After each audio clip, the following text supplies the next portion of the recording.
Hello everyone, this is me Manoj English coach. Welcome to love English. और आज के lesson में हम चार डिफरेंट सिचुएशंस के लिए फ्रेजेस को डिस्कस करेंगे। First is phrases for being poor और रिच, गरीबी और अमीरी को दिखाने के लिए phrases. Second is phrases of facial expressions, चेहरे के हाव भाव होते हैं उनको शो करने के लिए phrases. Third, phrases for cheering someone up, जब कोई पर्सन लो फील कर रहा है, बहुत ही बेकार फील कर रहा है, उसके मोटिवेशन को बढ़ाने के लिए, चीयर करने के लिए फ्रेजेस को हम डिस्कस करेंगे। And the last is phrases for worries and relief. Worries का मतलब होता है चिंता करना और रिलीफ का मतलब होता है कि राहत की सांस लेना। तो इन दोनों से जुड़े हुए हम फ्रेजेस को डिस्कस करेंगे। Now let's get started. Phrases for being poor, तो ये एक लिस्ट है कंप्लीट फ्रेजेस की। हर एक फ्रेज का मतलब है कि आप बहुत ही ज्यादा पुअर है। First is he short on cash. ये फ्रेज आप उस समय यूज करेंगे जब आपके पास कैश है ही नहीं, कैश की कमी हो गई आपके पास। He is short on cash.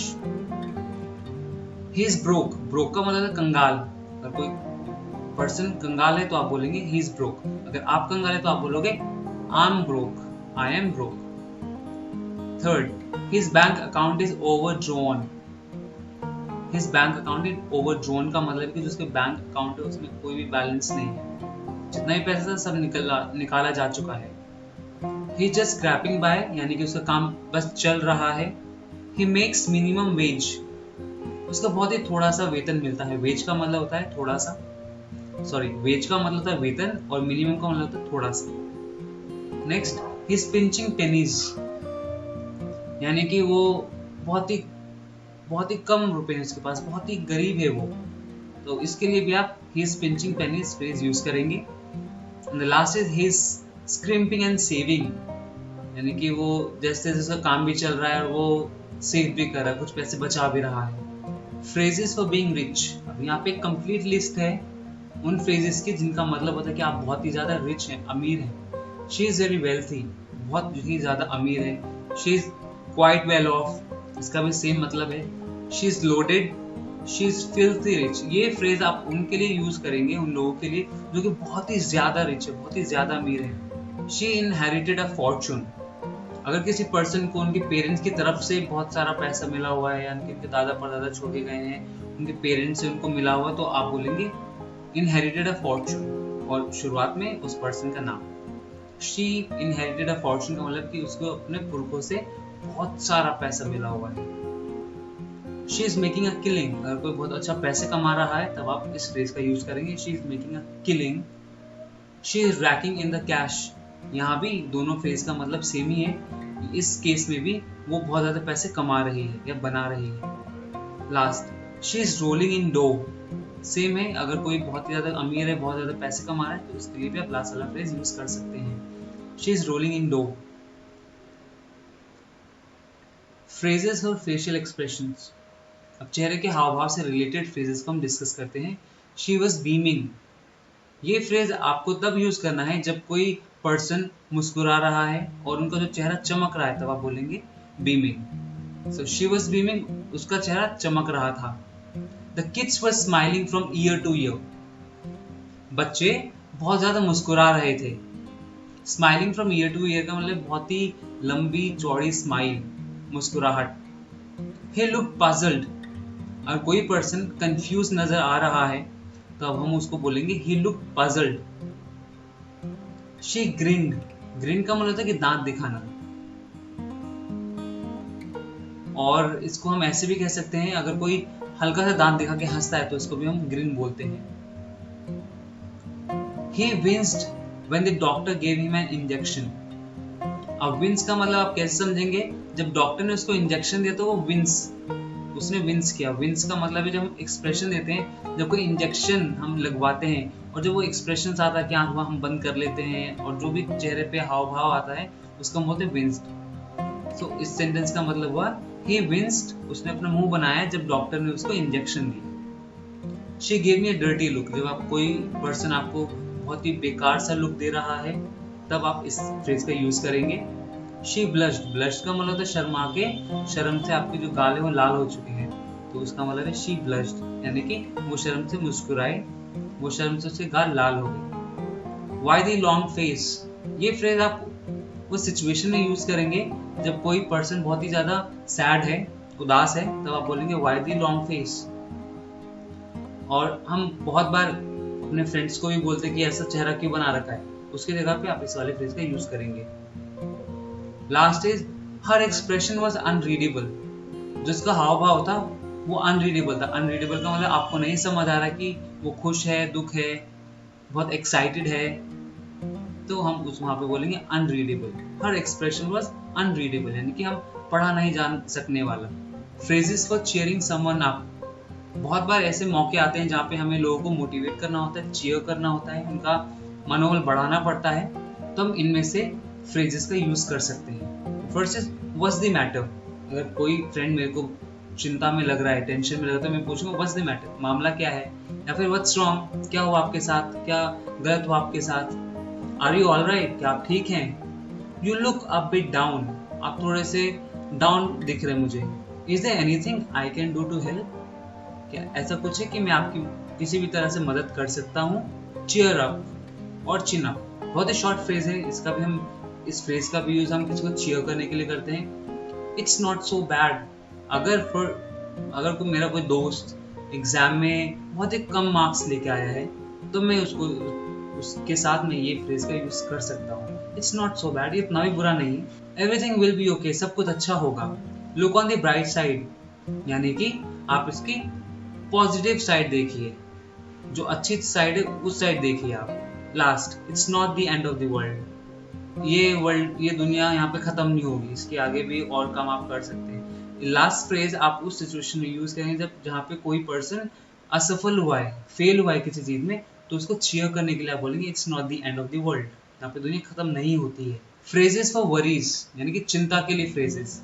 I am scared that, I am scared का मतलब है डरा हुआ, I am scared that I might fail in the exam, मैं डरा हुआ हूँ कि कहीं मैं फेल ना हो जाऊं, तो यहाँ पे मैं अपनी वरी दिखा रहा हूँ, चिंता दिखा रहा हूँ। I can't help thinking that I am fail in the examination, I can't help thinking का मतलब है कि मैं उस चीज को सोच भी नहीं रहा, तभी वो मेरे माइंड में चल रहा है, तब मैं बोलूंगा I can't help thinking that I am fail in the exam, यानी कि मेरे एग्जाम में फेल होने के जो थॉट्स हैं वो ऑटोमेटिकली मेरे माइंड में आ रहे हैं। Number third, it's been keeping me up at night, बहुत सारी ऐसी चीजें होती है हमारी लाइफ में कि हमें रात में नींद नहीं आती, हम उसके बारे में सोचते रहते हैं, तब आप उस टाइम इस फ्रेज का यूज करेंगे, it's been keeping me up at night, यानी कि जो ये चीज है वो मुझे रात भर जगा के रखती है। कीपिंग मी अप का मतलब जगा के रखना। Next, what if, what if का मतलब होता है क्या होगा अगर, क्या होगा अगर मैं फेल हो जाऊं, what if I fail the exam, क्या होगा अगर मैं एग्जाम में फेल हो जाऊं, परीक्षा में फेल हो जाऊं। What if I lost my money, क्या होगा अगर मैं अपने पैसे खो दूं। What if I did not do the work, क्या होगा अगर मैं काम ना करूं। तो ये भी एक फ्रेज है अपनी वरी को शो करने के लिए, चिंता को शो करने के लिए। और लास्ट है बहुत ही इनफॉर्मल है, फ्यू बोलते इसको, फ्यू, फ्यू, जैसे कि हाँ हम बोलते हैं हिंदी में, तो उसी तरह से व्यू भी एक इनफॉर्मल फ्रेज है। Now let's discuss phrases for relief, अब राहत की सांस लेने के लिए जो फ्रेजेस का हम यूज कर सकते हैं उनको हम डिस्कस करते हैं। थैंक गुडनेस, जब सारा काम जब अच्छा हो जाता है हमारा, तो हम लास्ट में बोलते हैं thank goodness. The next is what a relief, जैसे मेरा होता है रिलीफ का मतलब राहत होता है, तो हम बोलेंगे क्या राहत है, हम घर में से बाहर से आए हैं बहुत काम करके, और जैसे हम घर में हम पंखे में बैठे, तो हम बोलेंगे व्हाट अ रिलीफ, क्या राहत मिल रही है। Number third, you had me worried for a moment, आपने तो मुझे चिंता में ही डाल दिया था। You had me worried for a moment, आपने मुझे एक पल के लिए चिंता में ही डाल दिया था। Number four, you have no idea what a relief it is, आपको थोड़ा सा भी आइडिया नहीं कि कितनी राहत भरी समाचार है, राहत भरा नींद, राहत भरा न्यूज है ये।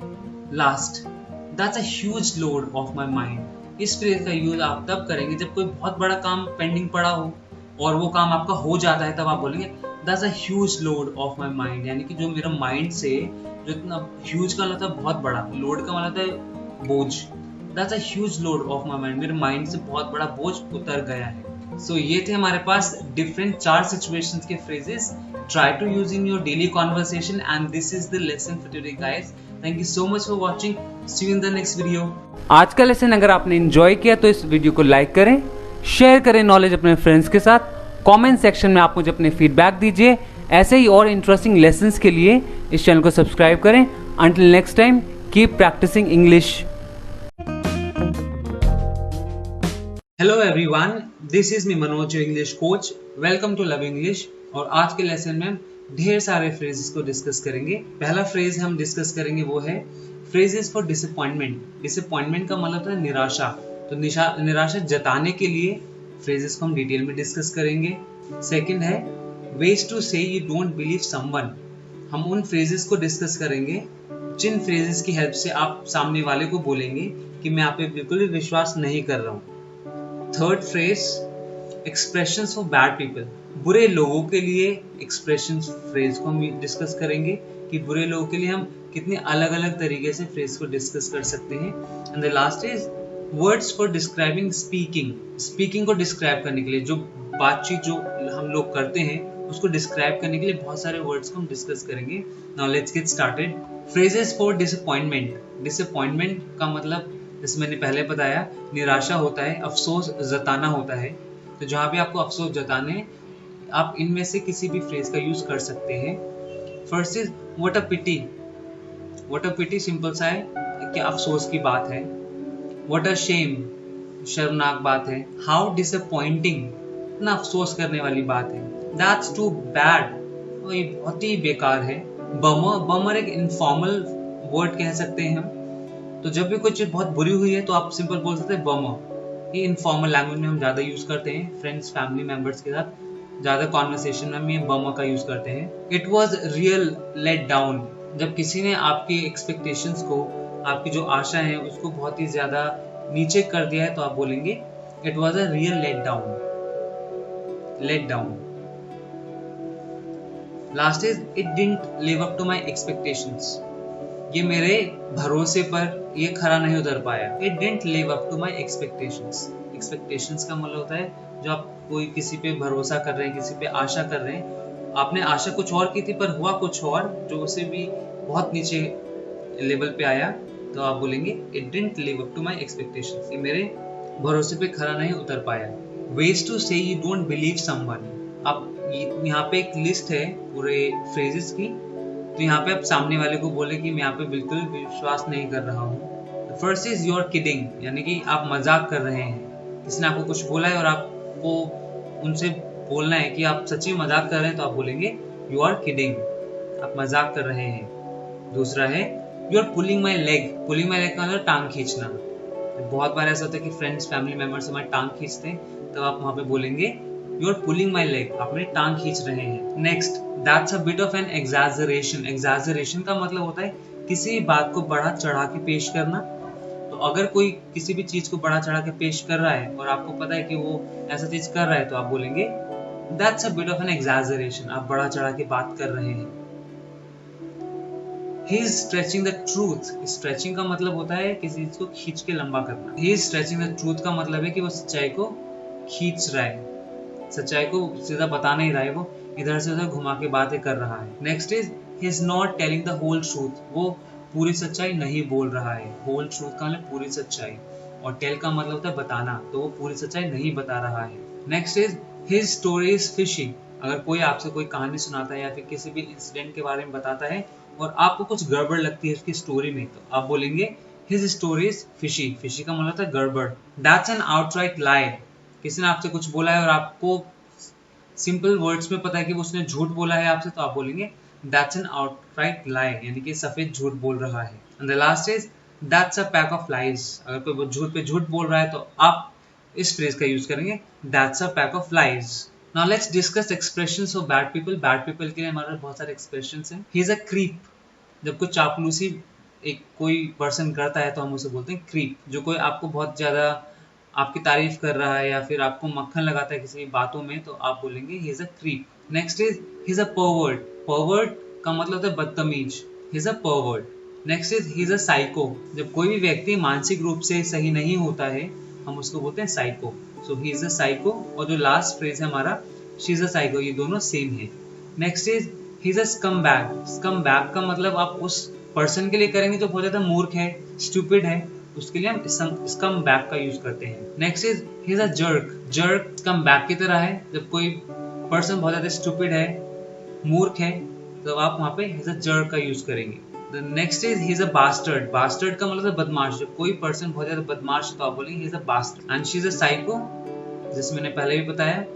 साइको कोई भी पर्सन, कोई भी व्यक्ति जो मानसिक रूप से सही नहीं है, उसके लिए हम साइको का यूज करते हैं। लास्ट लिस्ट है हमारे पास वर्ड्स फॉर डिस्क्राइबिंग स्पीकिंग। हम अलग अलग तरीके से बात करते हैं तो उसके लिए हमारे पास बहुत सारे वर्ड्स हैं। Now let's have a look. He yelled and she screamed. Yelled और स्क्रीम्ड दोनों का मतलब होता है चिल्लाना। ही येल्ड वो चिल्लाया, शी स्क्रीम्ड वो चिल्लाई, आई विस्पर्ड, विस्पर्ड का मतलब है फुसफुसाना। धीमे धीमे से फुसफुसा कर हम बात करते तो हम उसको बोलते हैं विस्परिंग। वी चैटेड, चैटेड का मतलब होता है बातचीत का। चैटेड एक इनफॉर्मल वर्ड है, इसका यूज आप फैमिली फ्रेंड्स मेंबर्स के साथ करते हैं, बहुत बार हम करते हैं, फोन पे भी हम चैट ही करते हैं। सो वी चैटेड, हमने बातें की। ही मम्बल्ड, मम्बल्ड का मतलब है बहुत धीरे धीरे से बात कर। My kids wind, my kids fine का मतलब है जब हम बहुत ही गुस्से में कंप्लेन करते हैं किसी चीज से तो हम उसको बोलते हैं wind. So my kids wind का मतलब मेरे बच्चों ने कंप्लेन की, शिकायत की गुस्से में। ही रैम्बल्ड और he went on and on, जब कोई पर्सन बहुत ही देर तक से बात कर रहा है और वो बात ही किए जा रहा है, कहीं पे रुकने का नाम नहीं ले रहा है, तो आप ये दोनों फ्रेज का यूज कर सकते हैं। ही रैम्बल्ड, उसने बहुत लंबी बातें की, या फिर he went on and on, वो बात करता गया करता गया। Next is she stammered। stammered का मतलब होता है हकला के बात, वो हकलाई। she stammered। I snapped at my brother। snapped का मतलब होता है किसी को बहुत ही गुस्से में डांट देना, तो मैंने अपने भाई को गुस्से में डांट दिया। I snapped at my brother। and the last is he muttered। muttered का भी मतलब होता है बहुत ही धीरे आवाज में बातें करना। So this was the lesson for today everyone. Thank you so much for watching the video. Thank you so much. See you in the next video. आज का लेसन अगर आपने एंजॉय किया तो इस वीडियो को लाइक करें, शेयर करें नॉलेज अपने फ्रेंड्स के साथ, कमेंट सेक्शन में आप मुझे अपने फीडबैक दीजिए। ऐसे ही और इंटरेस्टिंग लेसन्स के लिए इस चैनल को सब्सक्राइब करें। Until next time, keep practising English. Hello everyone. This is me Manoj, your English coach. Welcome to Love English. और आज के लेसन में हम ways to say hello यानी कि हेलो कहने के अलग अलग तरीकों को देखेंगे। ways to say goodbye, goodbye कहने के अलग अलग तरीकों को हम डिस्कस करेंगे। informal ways to say yes and no, yes और no को अलग अलग हम किस तरह से कह सकते हैं इनफॉर्मल वे में, उसको भी हम डिस्कस करेंगे। साथ ही साथ ways to ask how someone is, अगर हम किसी का हाल चाल पूछना है किसी का, तो हम अलग अलग तरीके से कैसे पूछ सकते हैं, इसको हम डिटेल में डिस्कस करेंगे। Now let's get started. ways to say hello, हम कुछ अलग अलग तरीके से हेलो कह सकते हैं। The first is generally hello, जो कि हम सब बोलते हैं। हाय, हे, हे इनफॉर्मल है, ये ज्यादातर हम फ्रेंड्स फैमिली मेंबर्स के साथ यूज करते हैं। हाय देयर, ये भी हेलो कहने का एक तरीका है। And the last is howdy, howdy भी एक इनफॉर्मल है। ये ज्यादातर आपको इनफॉर्मल प्लेसेस पे, सिचुएशंस में, सिनेरियोज में सुनने को मिलेंगे। Ways to say goodbye, goodbye कहने के अलग अलग तरीके।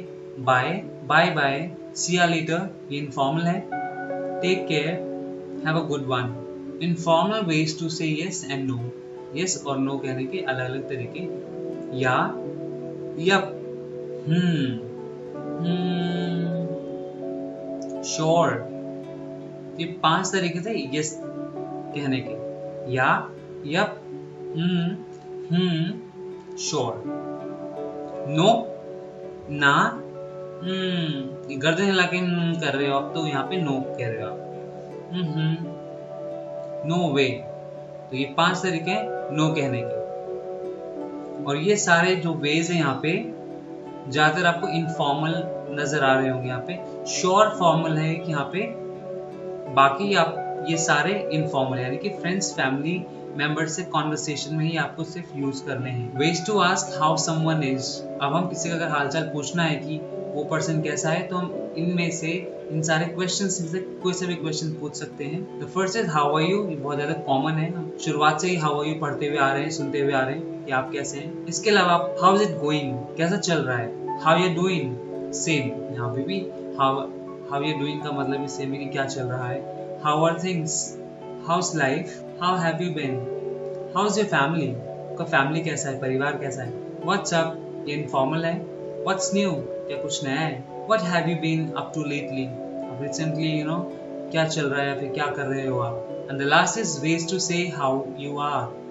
आप किसी ने पूछा है हाउ आर यू, जो भी हमने पीछे बहुत सारे क्वेश्चंस को देखा, अब उसके रिस्पॉन्स कैसे देना है आपका, हाउ टू रिस्पॉन्ड इन दो scenarios. Now let's discuss that. I am fine thanks, how about you.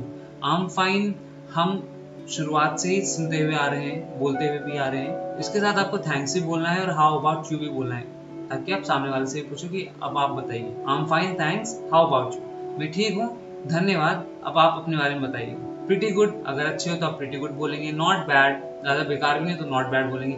Great, बहुत ही ज्यादा अच्छे हो तो ग्रेट बोलेंगे। कुडंट बी बेटर, यानी कि इससे अच्छा और नहीं हो सकता हूँ मैं। कांट कंप्लेन, यानी कि जो चीज मेरे साथ चल रही है इट्स फाइन, ओके ओके है। आई बीन बिजी, अगर आप काम में बहुत ज्यादा व्यस्त हैं, बिजी, तो आप बोलेंगे I been busy. Same as always, जैसे मैं पहले था वैसे भी अभी भी हूँ, तो मैं बोलूंगा same as always. Not so great, यानी कि कुछ चीज ठीक ठाक नहीं चल रही, so not so great.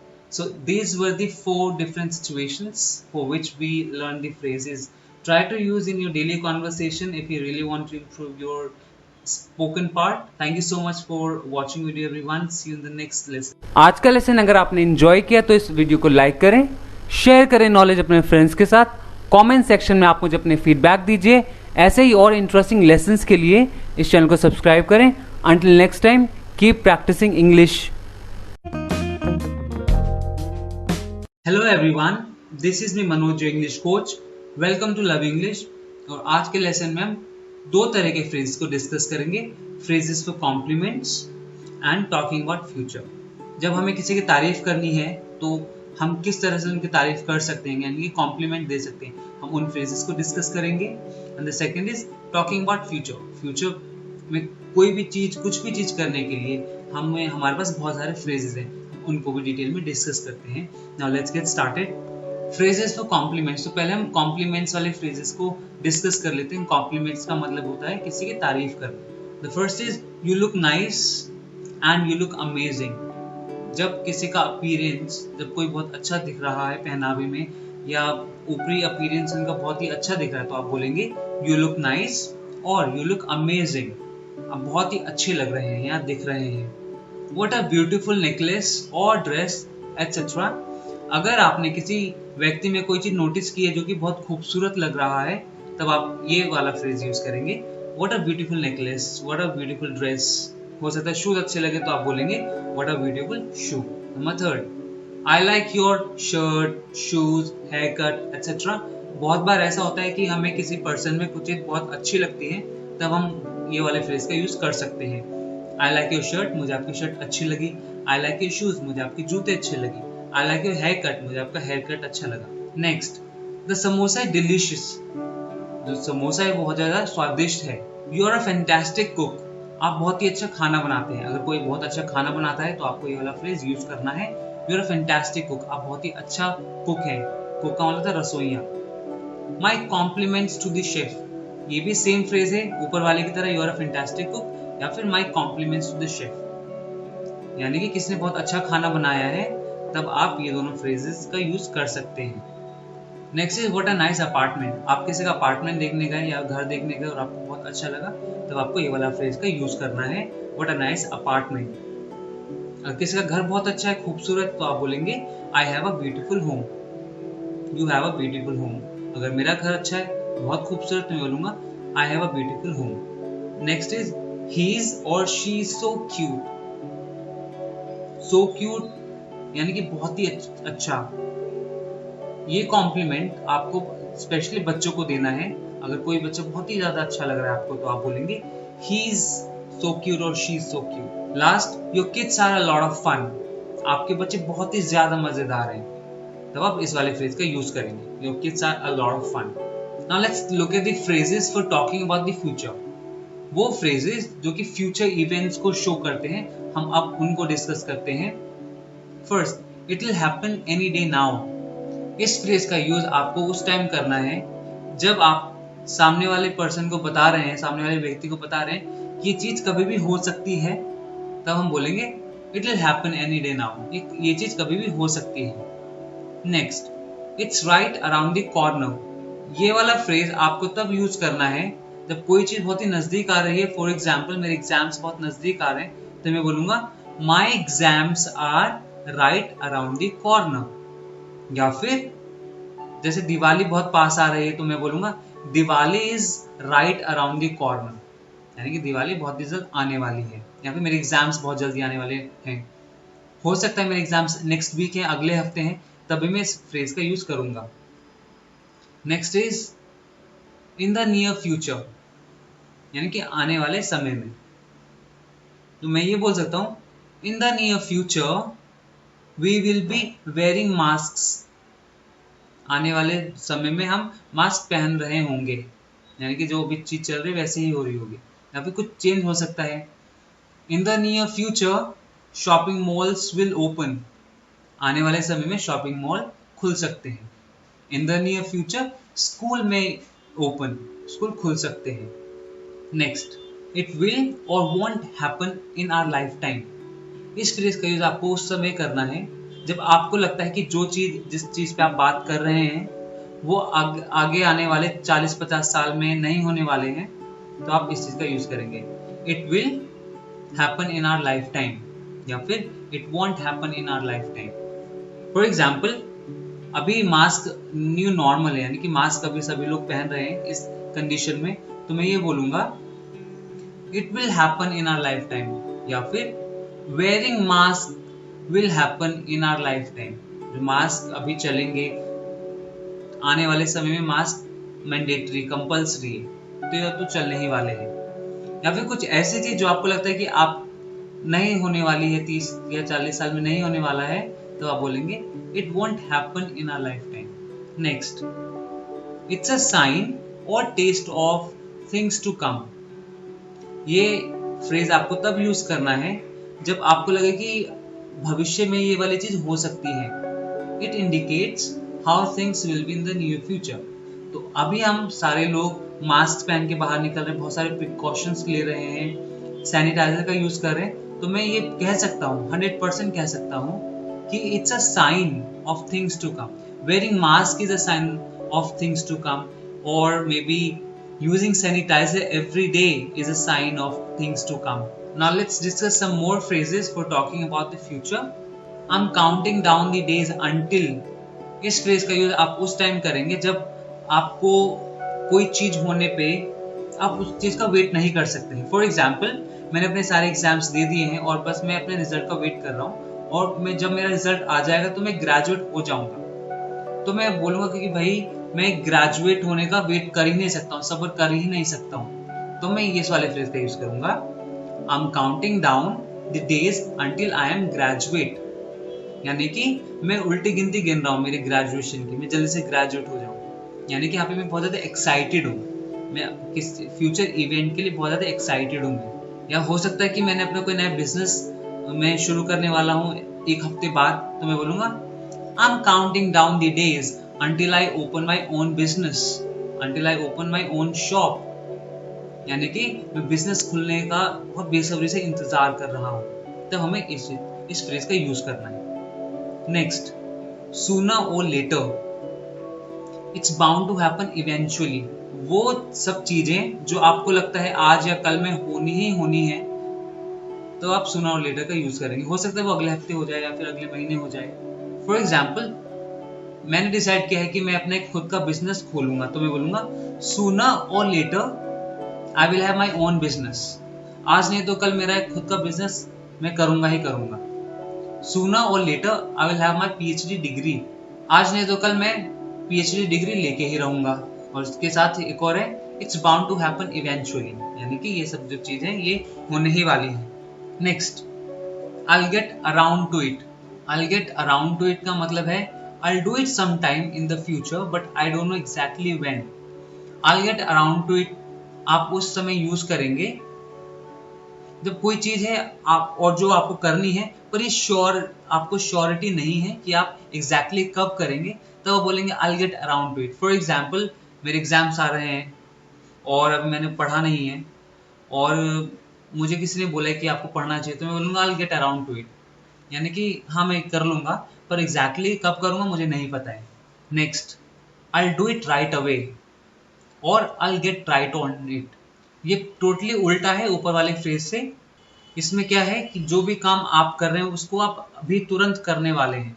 I'll do it right away, मैं अभी करता हूँ इसको, या फिर मैं तुरंत करता हूँ, या फिर I'll get right on it, मैं जस्ट अभी कर लेता हूँ इसको। And the last is time will tell, समय ही बताएगा। बहुत बार ऐसी कॉन्वर्सेशंस होती हैं, बातचीत होती है लोगों से, जहाँ पे हम बोलते हैं कि समय ही बताएगा, तो वहाँ पे आप टाइम विल टेल फ्रेज का यूज करेंगे। Fine, so this was the lesson about phrases for 2 different situations. Thank you so much for watching the video everyone. See you in the next lesson. आज का lesson अगर आपने enjoy किया तो इस video को लाइक करें, शेयर करें नॉलेज अपने फ्रेंड्स के साथ, कमेंट सेक्शन में आप मुझे अपने फीडबैक दीजिए। ऐसे ही और इंटरेस्टिंग लेसन्स के लिए इस चैनल को सब्सक्राइब करें। Until next time, keep practising English. Hello everyone, this is Manoj your English coach. Welcome to love English. और आज के लेसन में हम 2 तरह की फ्रेजेस को यूज करेंगे। Phrases for bad travel experiences, जब आप कहीं पे ट्रैवल करने गए हैं और आपका एक्सपीरियंस अनुभव बहुत ही बेकार रहा है, तो उनसे रिलेटेड हम फ्रेजेस को डिटेल में डिस्कस करेंगे। And the second is phrases for drinking. Drinking से रिलेटेड बहुत सारे फ्रेजेस हैं, उनको हम डिटेल में डिस्कस करते हैं। Now let's get started. Phrases for bad travel experiences. The first is my flight was overbooked. तो मैंने कोई फ्लाइट बुक करने गया मैं, और वो ऑलरेडी पहले से ही बुक हो रखी थी, तो मैं बोलूंगा my flight was overbooked. Second, my flight was delayed और कैंसिल्ड। डिले का मतलब होता है देरी। मान लेते हैं मेरी फ्लाइट मॉर्निंग 8 बजे की थी और वो 10 बजे वहां से छूटी, तो मैं बोलूंगा माय फ्लाइट वाज डिलेड, मेरी फ्लाइट लेट थी। दूसरा केस है माय फ्लाइट वाज कैंसिल्ड। जो मैंने टिकट बुक की थी, वो मेरी फ्लाइट जो मैंने फ्लाइट बुक की थी वो कैंसिल ही हो गई। Third, my luggage was lost. बहुत बार ऐसा भी होता है कि हमारा लगेज खो जाता है, तब उस केस में मैं बोलूंगा माय लगेज वाज लॉस्ट। जो मेरा लगेज था, जो मेरा बैग था, वो खो गया।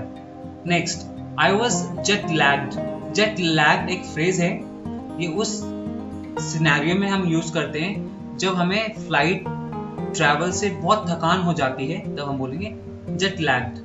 My hotel was in a CD area. CD area होता है जो बहुत ही अनसेफ एरिया होते हैं, जो असुरक्षित एरिया होते हैं, उनको हम बोलते हैं सीडी एरिया। तो जो मेरा होटल था वो बहुत ही अनसेफ, असुरक्षित जगह में था। I was mugged. मग्ड का मतलब होता है कि रास्ते में किसी ने आपको लूट लिया, आपके चाहे वॉलेट ले लिया, उन्होंने फोन ले लिया, तो उसको हम बोलते हैं mugged. So the phrase is I was mugged. Next is the weather was miserable. आप कहीं गए हैं घूमने और मौसम बहुत ही बिगड़ गया है, बहुत ही खराब सा मौसम हो गया, उसके लिए हमारे पास वर्ड है मिजरेबल, बहुत ही बुरा। तो मौसम बहुत ही बुरा था। Next is I caught the runs. बहुत बार ट्रैवल करते समय हमारा जो पेट है वो गड़बड़ हो जाता है, तो इसके लिए फ्रेज है हमारे पास आई कॉट द रंस। इसका मतलब है दस्त आना, क्योंकि जब हम किसी नए जगह पे जाते हैं, वहाँ का हमें खाना नहीं लगता है या पानी नहीं लगता है, और शुरुआत में हमारी तबीयत खराब हो जाती है, दस से रिलेटेड हमारे पास फ्रेज है I got the runs. The next is the place was a tourist trap. जो जगह थी वो टूरिस्ट ट्रैप थी। टूरिस्ट का मतलब होता है पर्यटक, और ट्रैप का मतलब होता है फंसाना, यानी ऐसी जगह जहाँ पे टूरिस्ट को, पर्यटकों को फंसाया जाता है। उस केस में मैं बोलूंगा the place was a tourist trap. Last, I couldn't wait to get back home. मैं घर आने के लिए वेट कर ही नहीं सका। जब हम किसी कहीं ट्रैवल जाते हैं और हम हमेशा ही चाहते हैं कि हम जितनी जल्दी हो सके हम घर वापस आए, उसके लिए हम फ्रेज है हमारे पास I couldn't wait to get back home. मैं घर आने के लिए बिल्कुल भी इंतजार नहीं कर सका। Now let's discuss phrases for drinking alcohol. जब शराब से रिलेटेड, ड्रिंकिंग से रिलेटेड फ्रेज है हमारे पास। The first is it's on me. It's on me उस सिचुएशन में आप यूज करेंगे। आप और आपके फ्रेंड गए हैं कहीं पे ड्रिंक करने, और वहां पे आप बोल रहे हैं कि उसका बिल मैं भरूंगा, यानी कि दोनों का बिल मैं भरूंगा, तो आप बोलेंगे it's on me, यानी कि आप अपनी तरफ से अपने फ्रेंड को ड्रिंक करवा रहे हैं। और इसका यूज आप रेस्टोरेंट में भी कर सकते हैं। जब आप रेस्टोरेंट में अपने फ्रेंड के साथ खाना खाने गए हैं और वहां पे आप बोले कि पैसे मैं पे करूंगा, तो आप बोलेंगे इट्स ऑन मी, यानी कि बिल मेरे पे है, मैं दूंगा। Next is I'd like to make a toast. I'd like to make a toast का मतलब है कि ड्रिंक मैं बनाऊंगा। Next, here is to your health और the new year our success। ये ऐसा फ्रेज है कि आप किसी भी सिचुएशंस में इसका यूज कर सकते हैं। फॉर एग्जाम्पल, आपका दोस्त की हेल्थ बहुत अच्छी हो गई, तो आप बोलेंगे here's to your health, ये आपके हेल्थ के लिए, आपके स्वस्थ होने की खुशी में। या फिर here's to the new year, नए साल की खुशी में। here's to our success, हमारे सक्सेस होने की खुशी में, विजय होने की खुशी में। तो आपको सिंपल सा here's to लगाना है, और उसके बाद आप जिस चीज के लिए टोस्ट बना रहे हैं उसका यहाँ पे नाम आएगा। The next is another round of drinks please। एक बार आप ड्रिंक कर चुके हैं और आप एक और चाहते हैं तो आप बोलेंगे another round of drinks please। एक और राउंड हम ड्रिंक का कर लेते हैं। And last is put it on my tab। Put it on my tab का मतलब है जब आप कहीं बाहर गए हैं ड्रिंक करने के लिए और यहाँ पे आप बोल रहे हैं कि ये जो बिल है मैं पे करूंगा, तो उस केस में आप बोलेंगे put it on my tab। Next is he is a bit tipsy। Tipsy यहाँ पे वर्ड का मतलब है कि वो थोड़ा सा नशे में है। टिप्सी वर्ड है नशे में, तो उसे थोड़ा सा नशा है। The next is he's completely sloshed, wasted or plastered। ये 3 वर्ड हैं जिनको हम जब कोई पर्सन बहुत ही ज्यादा नशे में चूर हो जाता है तो हम बोलेंगे he is completely sloshed और he is completely wasted और he is completely plastered। The next is Sagar's trying to drown his sorrows। sorrows का मतलब होता है दुख, drown का मतलब होता है डूबना। तो बहुत बार आपने लोगों को कहते हुए भी सुना होगा कि वो अपने दुखों को भुला रहा है, अपने गमों को भुला रहा है ड्रिंकिंग करके, तब आप बोलेंगे उस पर्सन का नाम Sagar's trying to drown his sorrow, यानी कि सागर अपने दुखों को दूर कर रहा है। Fourth is I'm the designated driver। इस फ्रेज का आप यूज इस सिचुएशन में करेंगे कि आप और आपके फ्रेंड जाते हैं कहीं बार ड्रिंक करने, आपने वहां पे ड्रिंक नहीं की है और आपके फ्रेंड ने बहुत ड्रिंक किए, तो आप बोलेंगे I'm the designated driver, यानी कि आप अपने दोस्त को ड्राइव करके घर लेके जाएंगे। And the last is I had a hangover और I was hungover। शराब पीने के बाद, फॉर एग्जाम्पल अगर आपने रात में शराब पी है या फिर कभी भी पी है और उसका जो इफेक्ट होता है, असर होता है, वो कुछ घंटों तक रहता ही रहता है। जनरली सर दर्द रहता है, तो उस सर दर्द को हम बोलते हैं हैंगओवर। तो आप बोलेंगे मेरा सर दर्द था, किससे सर दर्द था? ड्रिंकिंग से सर दर्द था। और इसी का सेम फ्रेज है आई वॉज हंगओवर, यानी कि मेरा सर दर्द। So this was the lesson for today. Thank you so much for watching video everyone. See you in the next lesson. आज का लेसन अगर आपने एंजॉय किया तो इस वीडियो को लाइक करें, शेयर करें नॉलेज अपने फ्रेंड्स के साथ। कमेंट सेक्शन में आप मुझे अपने फीडबैक दीजिए। ऐसे ही और इंटरेस्टिंग लेसन्स के लिए इस चैनल को सब्सक्राइब करें। Until next time, keep practising English. Hello everyone, this is me Manoj, your English coach. Welcome to love English. और आज के लेसन में हम 2 तरह के फ्रेजेस को डिस्कस करेंगे। पहला फ्रेज है phrases for telling someone to wait. किसी भी व्यक्ति को वेट करने के लिए, इंतजार करने के लिए जो हम फ्रेजेस का यूज करेंगे, हम उनको डिस्कस करेंगे। And second is ways to say someone's talented. अगर कोई पर्सन, कोई व्यक्ति बहुत ज्यादा टैलेंटेड है, उसमें हुनर है, तो आप किस अलग अलग तरीकों से उनके टैलेंट के बारे में तारीफ कर सकते हैं, हम उस फ्रेज को डिस्कस करेंगे। Now let's get started. सबसे पहले हम phrases for telling someone to wait, किसी को वेट करने के लिए, इंतजार करने के लिए हम कौन कौन से फ्रेजेस को यूज कर सकते हैं, हम let's discuss those ones first. First is could you give me a minute, क्या आप मुझे 1 मिनट दे सकते हैं। यहाँ पे आप किसी को, सामने वाले व्यक्ति को इंतजार करने के लिए बोल रहे हैं कि आप मुझे 1 मिनट दे सकते हैं। सेकंड, ये इनफॉर्मल है, hang on a sec. Second के शॉर्ट फॉर्म को हम सेक बोलते हैं। हैंग ऑन अ सेक, जब किसी को बहुत जल्दी हो रही है और आप उनको बोल सकते हैं कि प्लीज मुझे 1 सेकंड दे दो, हैंग ऑन अ सेक, या फिर जस्ट अ सेक, सिर्फ 1 सेकंड की बात है। The next is hold on please. On है और उसके बाद डॉट है, यानी कि आपको इसको पूरा कंप्लीट करना है। होल्ड ऑन का मतलब होता है इंतजार करने के लिए। तो मैं बोल सकता हूँ hold on please for a second, 1 second के लिए आप वेट करिए। Hold on for a minute, आप 1 मिनट के लिए वेट कीजिए। तो इस केस में भी आप सामने वाले व्यक्ति को इंतजार करने के लिए कह रहे हैं। फोर्थ इज लेट मी सी या फिर लेट मी थिंक। अगर आप किसी शॉप पे जाते हैं और वो सेल्समैन आपको कुछ चीज़ खरीदने के लिए बोलता है और आप थोड़ा समय चाहते हैं, टाइम चाहते हैं उस चीज़ को खरीदने के लिए, तो आप उसे बोल सकते हैं लेट मी सी, मुझे देखने दो पहले, या फिर लेट मी थिंक, मुझे सोचने दो पहले। इस केस में भी आप सामने वाले को वेट करने के लिए कह रहे हैं। The next is I'll be right with you। I'll be right with you आप उस समय यूज करेंगे जब किसी व्यक्ति को आपकी बहुत ज़्यादा ज़रूरत है, वो आपको बुला रहा है कहीं पे, तो आप कह सकते हैं I'll be right with you, मैं आपके साथ अभी होऊंगा, या फिर आप चलो मैं आया, तब भी आप उस केस में I'll be right with you का यूज़ करेंगे। The next is bear with me। bear का मतलब होता है सहना। अगर आप और आपके दोस्त कहीं पे गए हैं और आपकी वजह से आपके दोस्त को परेशानी हो रही है, उनका टाइम बर्बाद हो रहा है, वो वहाँ से जल्दी जाना चाहते हैं, पर आप चाहते कि वो थोड़ा समय आपके साथ रहें उस जगह, तो आप बोल सकते हो बेयर विथ मी, मेरे साथ थोड़ा सा और सहो। लेकिन उस चीज़ के लिए हम बोल रहे हैं वहाँ पे बेयर विथ मी। आप इसे ऐसे ही बोल सकते हो, bear with me for a minute, 1 minute और वेट करो आप। The next is that will have to wait, यानी कि जो चीज़ आपने सोची है उसको थोड़ा सा और वेट करने के लिए आप कह रहे हैं। किसी पर्सन ने, किसी व्यक्ति ने आपको बोला है कि उस काम को अभी किया जाना चाहिए, तो आप बोल रहे हैं यहाँ पे that will have to wait, यानी कि उस चीज़ को थोड़ा इंतज़ार करना पड़ेगा। तो उस केस में आप बोलेंगे that will have to wait, उसको थोड़ा इंतज़ार करना पड़ेगा। तो यहाँ भी आप सामने वाले पर्सन को बोल रहे हैं वेट करने के लिए। Next is be patient. Patient का मतलब होता है संयम रखना। अगर किसी को बहुत ज़्यादा हड़बड़ी हो रही है किसी काम को करने में, तो आप वहाँ पे उनको बोल सकते हैं बी पेशेंट, यानी कि आप थोड़ा सा संयम रखिए। The next is not so fast. आपका ब्रदर या आपका फ्रेंड या फिर कोई भी पर्सन जिसको आप जानते हैं या फिर नहीं जानते हैं, इट डज नॉट मैटर, अगर आप उनसे कहना चाहते कि थोड़ा जल्दी मत करो, उतनी भी जल्दी की ज़रूरत नहीं है, जल्दबाजी की ज़रूरत नहीं है, तब आप कह सकते हैं नॉट सो फास्ट, ज़्यादा जल्दबाजी की ज़रूरत नहीं है। The last is hold your horses. अपने घोड़े पे लगाम दो, वैसे इसका हिंदी मतलब होता है, पर यहाँ पे आप घोड़े पे लगाम देने की बात नहीं कह रहे हैं। आप यहाँ पे कह रहे हैं कि आप जो काम कर रहे हैं उस पर थोड़ा लगाम लगाइए, उससे थोड़ा धीरे करिए। यहाँ भी आप सामने वाले पर्सन को बोल रहे हैं वेट करने के लिए। Now let's discuss ways to say someone's talented. अब हम उन फ्रेजेस को डिस्कस करेंगे। कोई पर्सन किसी चीज़ में टैलेंटेड है तो आप उनकी उस चीज़ को कैसे बोल सकते हैं अलग अलग ढंग से, उस चीज़ को हम डिस्कस कर लेते हैं। पहला है she was born to, and then bracket में डांस है। अगर कोई बहुत ही अच्छी तरह से डांस कर सकता है किसी चीज़ में या फिर कुकिंग कर सकता है, तो आप सिंपल सा बोल सकते हो she was born to dance, वो डांस करने के लिए ही बनी थी। अगर कोई सिंगिंग के लिए है, जो बहुत ही अच्छा सिंगिंग करता है, तो आप बोलेंगे she was born to singing, यानी कि वो गाने के लिए ही पैदा हुआ है।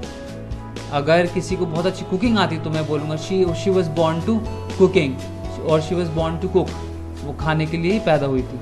The next is he is a natural, यानी कि वो शुरुआत से ही बहुत नेचुरल है, वो प्रकृति पैदा ही वैसा हुआ है, उस टैलेंट के साथ हुआ है। अगर कोई बहुत अच्छा गाना गा सकता है तो आप बोलते हैं ही इज अ नेचुरल, तो यानी कि वो नेचुरली वैसा हुआ है, वो गॉड गिफ्टेड है, उसमें वो टैलेंट गॉड गिफ्टेड है। The next is she could do it in her sleep, यानी कि वो इस चीज़ को सोते सोते भी कर सकती है, यानी कि कोई पर्सन किसी चीज़ को बहुत अच्छे आसान तरीके से कर सकता है, तो आप बोल सकते हैं she could do it in her sleep. और अगर मेल के लिए करें तो हम बोलेंगे he could do it in his sleep. यहाँ पे बस आपको हर और हिज का ध्यान रखना है, यानी कि वो सोते सोते भी उस काम को कर सकता है आराम से। The next is he knows it inside out. अगर कोई पर्सन किसी चीज़ को अच्छी तरह से जानता है, बहुत अच्छी तरह से, तो आप बोलेंगे he knows it inside out, उसको हर चीज़ पता है।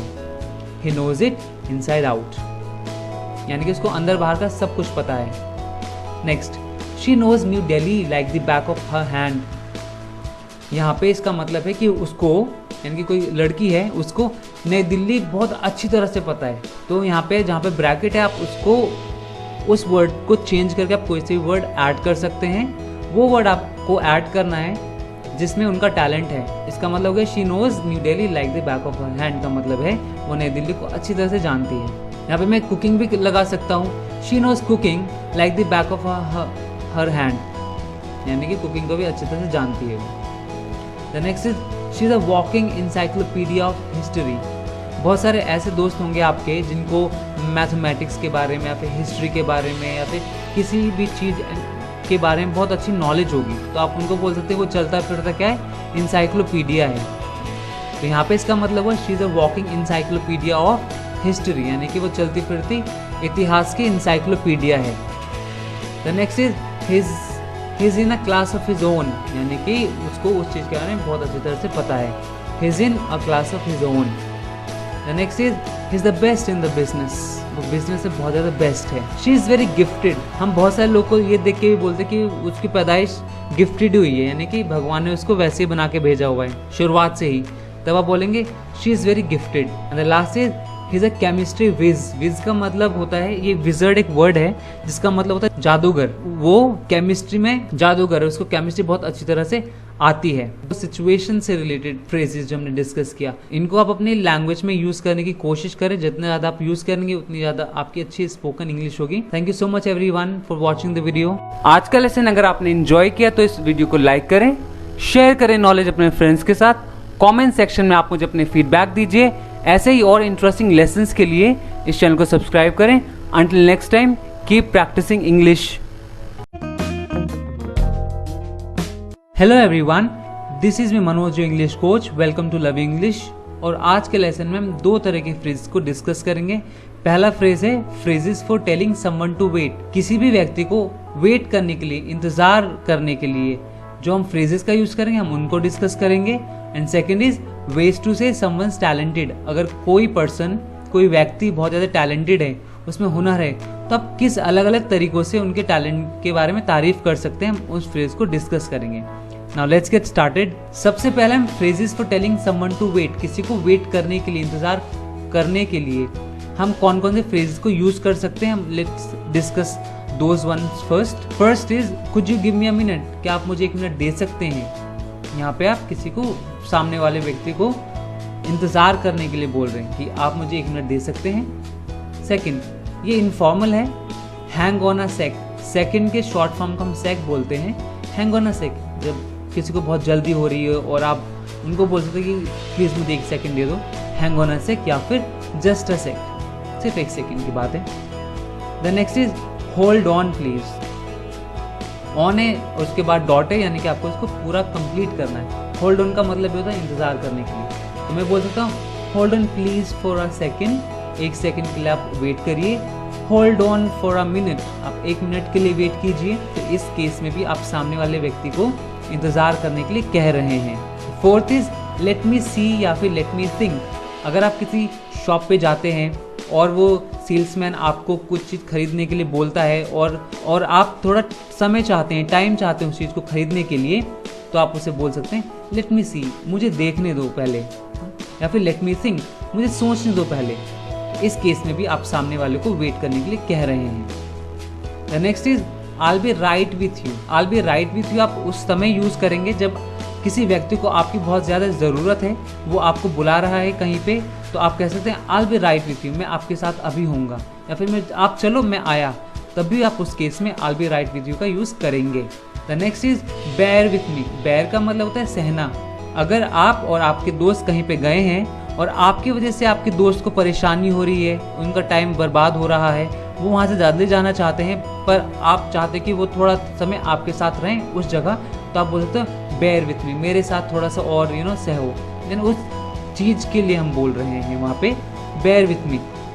आप इसे ऐसे ही बोल सकते हो bear with me for a minute, एक मिनट और वेट करो आप। The next is that will have to wait, यानी कि जो चीज़ आपने सोची है उसको थोड़ा सा और वेट करने के लिए आप कह रहे हैं। किसी पर्सन ने, किसी व्यक्ति ने आपको बोला है कि उस काम को अभी किया जाना चाहिए, तो आप बोल रहे हैं यहाँ पे that will have to wait, यानी कि उस चीज़ को थोड़ा इंतजार करना पड़ेगा। तो उस केस में आप बोलेंगे that will have to wait, उसको थोड़ा इंतजार करना पड़ेगा। तो यहाँ भी आप सामने वाले पर्सन को बोल रहे हैं वेट करने के लिए। Next is be patient. Patient का मतलब होता है संयम रखना। अगर किसी को बहुत ज़्यादा हड़बड़ी हो रही है किसी काम को करने में, तो आप वहाँ पे उनको बोल सकते हैं बी पेशेंट, यानी कि आप थोड़ा सा संयम रखिए। The next is not so fast. आपका ब्रदर या आपका फ्रेंड या फिर कोई भी पर्सन जिसको आप जानते हैं या फिर नहीं जानते हैं, इट डज नॉट मैटर। अगर आप उनसे कहना चाहते कि थोड़ा जल्दी मत करो, उतनी भी जल्दी की ज़रूरत नहीं है, जल्दबाजी की ज़रूरत नहीं है, तब आप कह सकते हैं नॉट सो फास्ट, ज़्यादा जल्दबाजी की ज़रूरत नहीं है। The last is hold your horses. अपने घोड़े पे लगाम दो, वैसे इसका हिंदी मतलब होता है, पर यहाँ पे आप घोड़े पे लगाम देने की बात नहीं कह रहे हैं। आप यहाँ पे कह रहे हैं कि आप जो काम कर रहे हैं उस पर थोड़ा लगाम लगाइए, उससे थोड़ा धीरे करिए। यहाँ भी आप सामने वाले पर्सन को बोल रहे हैं वेट करने के लिए। Now let's discuss ways to say someone's talented. अब हम उन फ्रेजेस को डिस्कस करेंगे। कोई पर्सन किसी चीज़ में टैलेंटेड है तो आप उनकी उस चीज़ को कैसे बोल सकते हैं अलग अलग ढंग से, उस चीज़ को हम डिस्कस कर लेते हैं।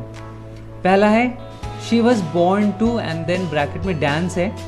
अगर कोई बहुत ही अच्छी तरह से डांस कर सकता है किसी चीज़ में या फिर कुकिंग कर सकता है, तो आप सिंपल सा बोल सकते हो she was born to dance, वो डांस करने के लिए ही बनी थी। अगर कोई सिंगिंग के लिए है, जो बहुत ही अच्छा सिंगिंग करता है, तो आप बोलेंगे she was born to singing, यानी कि वो गाने के लिए ही पैदा हुआ है। अगर किसी को बहुत अच्छी कुकिंग आती तो मैं बोलूँगा she was born to cooking, और she was born to cook, वो खाने के लिए ही पैदा हुई थी। The next is he is a natural, यानी कि वो शुरुआत से ही बहुत नेचुरल है, वो प्रकृति पैदा ही वैसा हुआ है, उस टैलेंट के साथ हुआ है। अगर कोई बहुत अच्छा गाना गा सकता है तो आप बोलते हैं ही इज अ नेचुरल, तो यानी कि वो नेचुरली वैसा हुआ है, वो गॉड गिफ्टेड है, उसमें वो टैलेंट गॉड गिफ्टेड है। The next is she could do it in her sleep, यानी कि वो इस चीज़ को सोते सोते भी कर सकती है, यानी कि कोई पर्सन किसी चीज़ को बहुत अच्छे आसान तरीके से कर सकता है, तो आप बोल सकते हैं she could do it in her sleep. और अगर मेल के लिए करें तो हम बोलेंगे he could do it in his sleep. यहाँ पे बस आपको हर और हिज का ध्यान रखना है, यानी कि वो सोते सोते भी उस काम को कर सकता है आराम से। The next is he knows it inside out, अगर कोई पर्सन किसी चीज़ को अच्छी तरह से जानता है, बहुत अच्छी तरह से, तो आप बोलेंगे he knows it inside out, उसको हर चीज़ पता है। He knows it inside out, यानी कि उसको अंदर बाहर का सब कुछ पता है। Next, she knows New Delhi like the back of her hand, यहाँ पे इसका मतलब है कि उसको, यानी कि कोई लड़की है, उसको नई दिल्ली बहुत अच्छी तरह से पता है। तो यहाँ पे जहाँ पे ब्रैकेट है, आप उसको उस वर्ड को चेंज करके आप कोई सी वर्ड ऐड कर सकते हैं। वो वर्ड आपको ऐड करना है जिसमें उनका टैलेंट है। इसका मतलब है she knows New Delhi like the back of her hand, का मतलब है वो नई दिल्ली को अच्छी तरह से जानती है। यहाँ पे मैं कुकिंग भी लगा सकता हूँ, she knows cooking like the back of her hand, यानी कि कुकिंग को भी अच्छी तरह से जानती है। The next is she is a walking encyclopedia of history. बहुत सारे ऐसे दोस्त होंगे आपके जिनको मैथमेटिक्स के बारे में या फिर हिस्ट्री के बारे में या फिर किसी भी चीज़ के बारे में बहुत अच्छी नॉलेज होगी, तो आप उनको बोल सकते हैं वो चलता फिरता क्या है, इंसाइक्लोपीडिया है। तो यहाँ पे इसका मतलब हुआ she is a walking encyclopedia of history, यानी कि वो चलती फिरती इतिहास की इंसाइक्लोपीडिया है। The next is his in a class of his own, यानी कि उसको उस चीज़ के बारे में बहुत अच्छी तरह से पता है। His in a class of his own.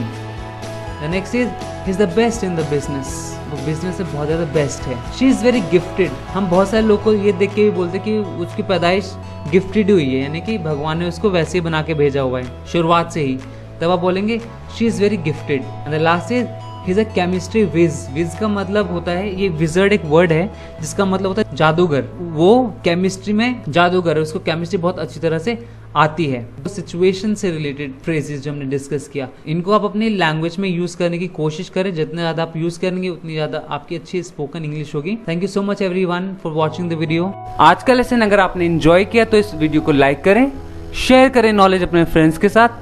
Comment section में आप मुझे अपने फीडबैक दीजिए। ऐसे ही और इंटरेस्टिंग लेसन्स के लिए इस चैनल को सब्सक्राइब करें।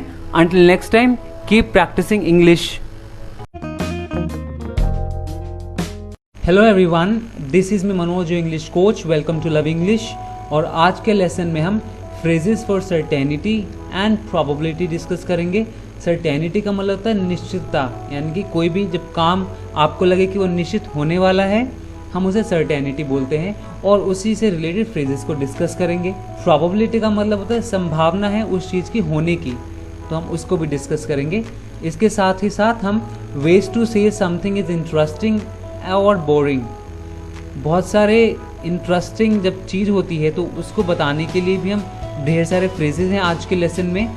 और जब कोई चीज़ आपको बहुत ज़्यादा बोरियत लगती है, बोरिंग लगती है, तो उससे भी रिलेटेड बहुत सारे फ्रेजेस को हम डिस्कस करेंगे। Now let's get started.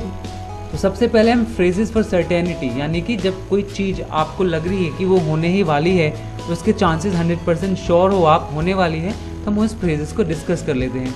The first is I am absolutely sure, यानी कि मैं पक्का श्योर हूँ कि भाई ये चीज़ होने वाली है। जब आप किसी चीज़ को लेके श्योर हैं तो आप बोलेंगे I am absolutely sure. Second, I am positive that, क्योंकि यहाँ पे डॉटेड लगा रखा है मैंने डॉट्स, यानी कि इस सेंटेंस को आपको कंप्लीट करना है। एक एग्जाम्पल में देता हूँ, I M positive that one day you will learn English. मैं पॉजिटिव हूँ, मैं श्योर हूँ कि एक दिन आप इंग्लिश बोलना सीखेंगे। I am positive that you would succeed. मैं पॉजिटिव हूँ, मैं निश्चित बोल रहा हूँ कि एक दिन आप सक्सीड होंगे, विजयी होंगे। The third is I have no doubt that, ये भी यहाँ भी डॉट्स हैं, इसका मतलब ये भी आपको कंप्लीट करना है। I have no doubt that one day you would succeed. मुझे डाउट बिल्कुल नहीं है, मुझे संदेह बिल्कुल भी नहीं है कि आप सक्सीड नहीं होंगे, यानी कि मैं निसंदेह बोल रहा हूँ कि एक दिन आप सक्सीड होंगे, विजयी होंगे। I have no doubt that you would stood first in the class. मुझे थोड़ा सा भी संदेह नहीं है कि आप क्लास में फर्स्ट आएंगे, यानी कि मैं निसंदेह बोल रहा हूँ कि आप क्लास में अवश्य फर्स्ट आएंगे। I am 100% certain. मैं 100% सर्टेन हूँ, निश्चित हूँ कि भाई ये होने वाला है। जब भी आप किसी को बोलते कि मैं 100% श्योर हूँ, पक्का है, तो आप ये वाले फ्रेज का यूज़ करेंगे, आई एम 100% सर्टेन, या फिर आई एम एब्सोल्युटली श्योर, या फिर I am positive that. The next is I M convinced that one day you would become a great person. मैं कन्विंस हूँ, मैं श्योर हूँ कि एक दिन आप पक्का एक अच्छे इंसान बनेंगे, महान इंसान बनेंगे। I am convinced that you will help me. मैं श्योर हूँ कि आप मेरी मदद करोगे। चांसेस आर दैट, चांसेस, जहाँ भी हम चांसेस से फ्रेज यूज़ करते हैं, इसका मतलब ये होता है कि दिस विल प्रॉबेबली हैपन, संभावना है उसकी होने की। फॉर एग्जाम्पल, अभी चांस लग रहा है मौसम का, अगर मैं मिजाज देखूँ तो चांसेस है कि बारिश हो सकती है, तो मैं बोलूँगा chances are that it may rain today. बारिश हो सकती है, चांसेस हैं। इसी से रिलेटेड एक और है, odds are that. Odds are that या चांसेस आर दैट, दोनों फ्रेजेस का मतलब लगभग सेम होता है, और इसका कहने का मतलब ये है कि दिस विल प्रॉबेबली हैपन, संभावनाएं हो सकती है। तो अगर मुझे लगता है कि आज बारिश हो सकती है, तो मैं बोलूँगा odds are that it may rain today, आज बारिश हो सकती है, या फिर chances are that it may rain today और it might rain today. Fine, तो दोनों में जहाँ पे आपको संभावना लग रही है होने की, तब आप ये दोनों फ्रेज का यूज करेंगे। The next is I seriously doubt it. अगर मैंने बोला है अपने दोस्त को कि क्लास में मैं फर्स्ट आने वाला हूँ और वो पक्का श्योर है कि भाई मैं नहीं आने वाला हूँ, तो वो बोलेगा आई सीरियसली डाउट इट। मुझे सच्ची में, निसंदेह मुझे इस पे डाउट है, यानी कि जो मैं बोल रहा हूँ वो गड़बड़ है, वो नहीं होने वाला है। वो क्योंकि मेरी बात पे क्या कर रहा है, डाउट। अगर मेरा दोस्त बोल रहा है कि वो अगले साल एक गाड़ी लेगा और मुझे लगता है वो नहीं ले पाएगा, तो मैं क्या बोलूँगा, मैं बोलूँगा आई सीरियसली डाउट इट, मुझे संदेह। और लास्ट है हमारा दैट विल नेवर हैपन। जब आपको पक्का श्योरिटी है कि 100% वो काम नहीं होने वाला है, वो चीज़ नहीं होने वाली है, तब आप बोलेंगे दैट विल नेवर हैपन, वो कभी होगा ही नहीं। Now let's discuss phrases of probability. Probability का मतलब है संदेह, जहाँ पर संदेह हो भी सकता है, नहीं भी हो सकता है, तो उससे रिलेटेड फ्रेजेस को डिस्कस करते हैं। पहला है I don't think so. Simple मतलब होता है कि मुझे ऐसा नहीं लगता है, या फिर आप सीधा सीधा बोल सकते हैं प्रोबेबली नॉट, संभावना नहीं होगा। तीसरा है इट्स नॉट वेरी लाइकली, यानी कि आपको लग रहा है कि ये होने वाला नहीं है, तब आप बोलेंगे इट्स नॉट वेरी लाइकली, नहीं होने वाला है, there is not much chance of that. इस चीज़ की मुझे चांस नहीं लग रही, यानी कि इस चीज़ की मुझे चांस नहीं लग रही। अगर मैंने this year I am gonna be standing at first podium, यानी कि मैं फर्स्ट पोडियम पे खड़ा होऊंगा इस साल, और आपको लगता है आपको लग रहा है कि मैं ये कर ही नहीं पाऊंगा, तब आप बोलेंगे there is not much chance of that, कोई चांस नहीं है। या फिर आप ये भी बोल सकते हैं I be very surprised if that happen. अब मैंने अपने दोस्त से बोला कि next year I am going to buy a car, अगले साल मैं एक कार खरीदने वाला हूँ, ठीक है, खरीदने जा रहा हूँ मैं। और फिर वो क्या बोलेगा, क्योंकि उसको भरोसा नहीं, जो मैं बोल रहा हूँ वो उसको लगता नहीं हो पाएगा, तो वो बोलेगा I be very surprised if that happen, मैं बहुत सरप्राइज्ड होऊंगा अगर आपने ले लिया कार को, तब आप ये बोलेंगे I be very surprised if that happen. अगर वो होता है तो बहुत आश्चर्यचकित होऊंगा। I would not bet on it, मैं उस पर बेट नहीं करूँगा। बेट का मतलब होता है शर्त लगाना, इसका मतलब ये होता है there is a small chance it could happen but it probably won't happen. कुछ ऐसी चीज़ें जिस पे आप कुछ बोल रहे हो किसी को कि वो मैं चीज़ करने वाला हूँ, और वो सामने वाले को पक्का पता है कि ये होने वाला है ही नहीं, तो बोलेगा I wouldn't bat on it, यानी कि चांसेस नहीं है भाई। जैसे कि मैंने बोला next year I am going to buy a car, अगले साल मैं एक गाड़ी खरीदने जा रहा हूँ, और उसको लगता है कि नहीं होने वाला, तो वो बोलेगा I would not bet on it, मैं इस पर शर्त नहीं लगाऊंगा। Let's move on to the ways to say something is interesting. अब कोई चीज़ बहुत ज़्यादा इंटरेस्टिंग, मज़ेदार है, अब इसको हम किस तरह से बोल सकते हैं।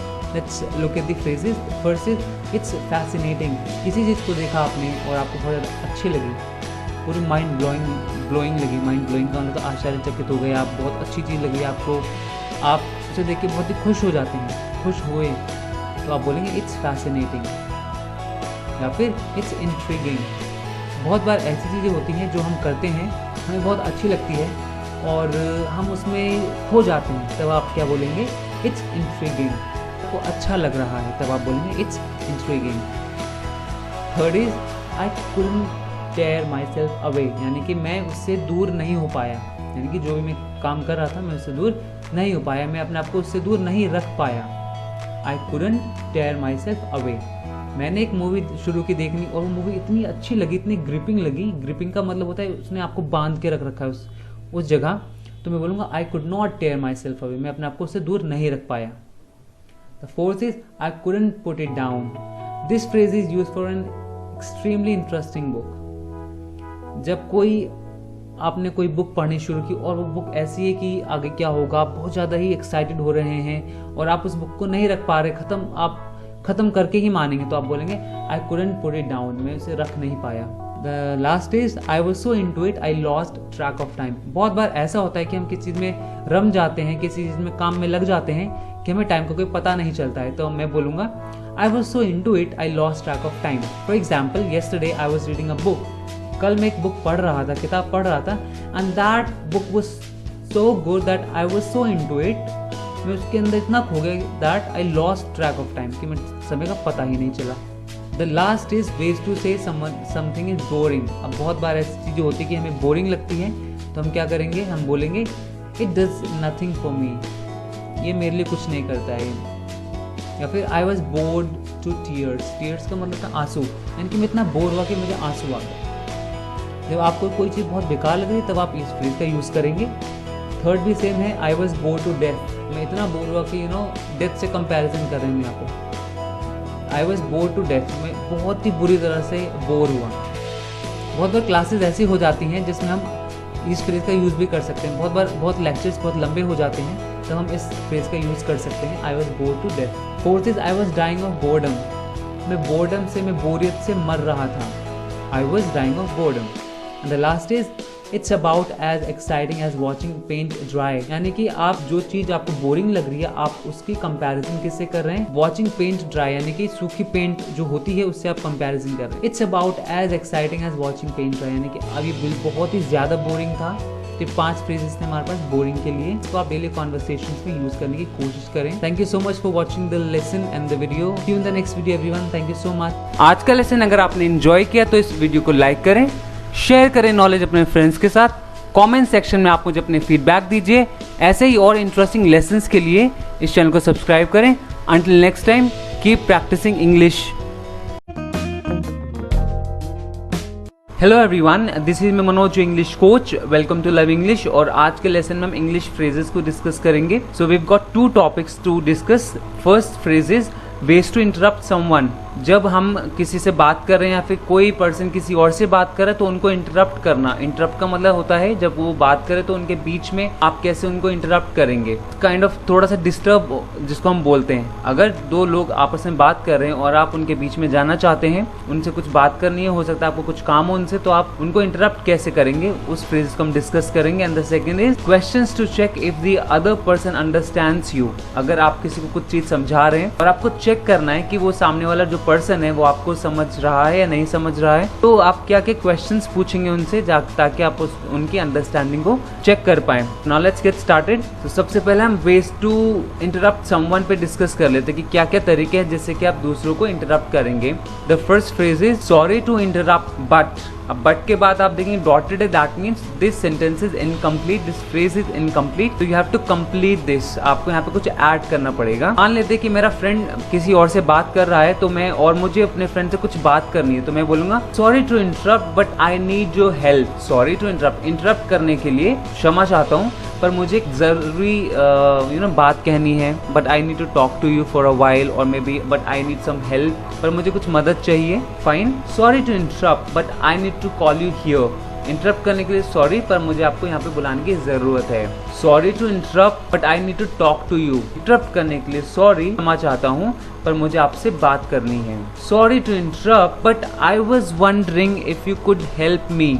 इंटरप्ट करने के लिए सॉरी, पर मैं सोच रहा था कि अगर आप मेरी मदद करें, sorry to interrupt but I really need you, पर मुझे तुम्हारी सच्ची में जरूरत है। तो ये पहला फ्रेज है जो कि बहुत ही हैंडी है और ये फॉर्मल सिचुएशंस में आप यूज कर सकते हैं और इनफॉर्मल में भी आप यूज कर सकते हैं, किसी भी सिचुएशन में यूज कर सकते हैं। ये जो फ्रेज है ये ज्यादातर आपको इनफॉर्मल सिचुएशंस में नजर आएंगे और सुनने को मिलेंगे। सो आपको भी कोई सी भी सिचुएशंस में इस फ्रेज को यूज करना है। सेकंड इज एक्सक्यूज मी, बहुत ही कॉमन फ्रेज है ये। एक्सक्यूज मी अगर आप बोलेंगे तो आप दूसरे का ध्यान अपनी तरफ आकर्षित करना चाहते हैं, तब आप एक्सक्यूज मी कह सकते हैं। Excuse me, could I talk to you for a minute, क्या मैं आपसे 1 मिनट बात कर सकता हूँ। और excuse me, do you have a minute, excuse me, क्या आपके पास कुछ समय है, हैव अ मिनट, क्या आपके पास थोड़ा सा समय है मेरे लिए। एक्सक्यूज मी का कोई एक मतलब नहीं होता है, एक्सक्यूज मी के बहुत सारे मतलब होते हैं। कहीं पे एक्सक्यूज मी का मतलब है क्षमा करना, तो यहाँ पे इसका मतलब है हम उनसे भी क्षमा मांग रहे हैं और हम उनसे बोल रहे हैं कि क्या आपके पास मेरे लिए कुछ समय है, क्या आप मेरे से कुछ समय बात कर सकते हैं।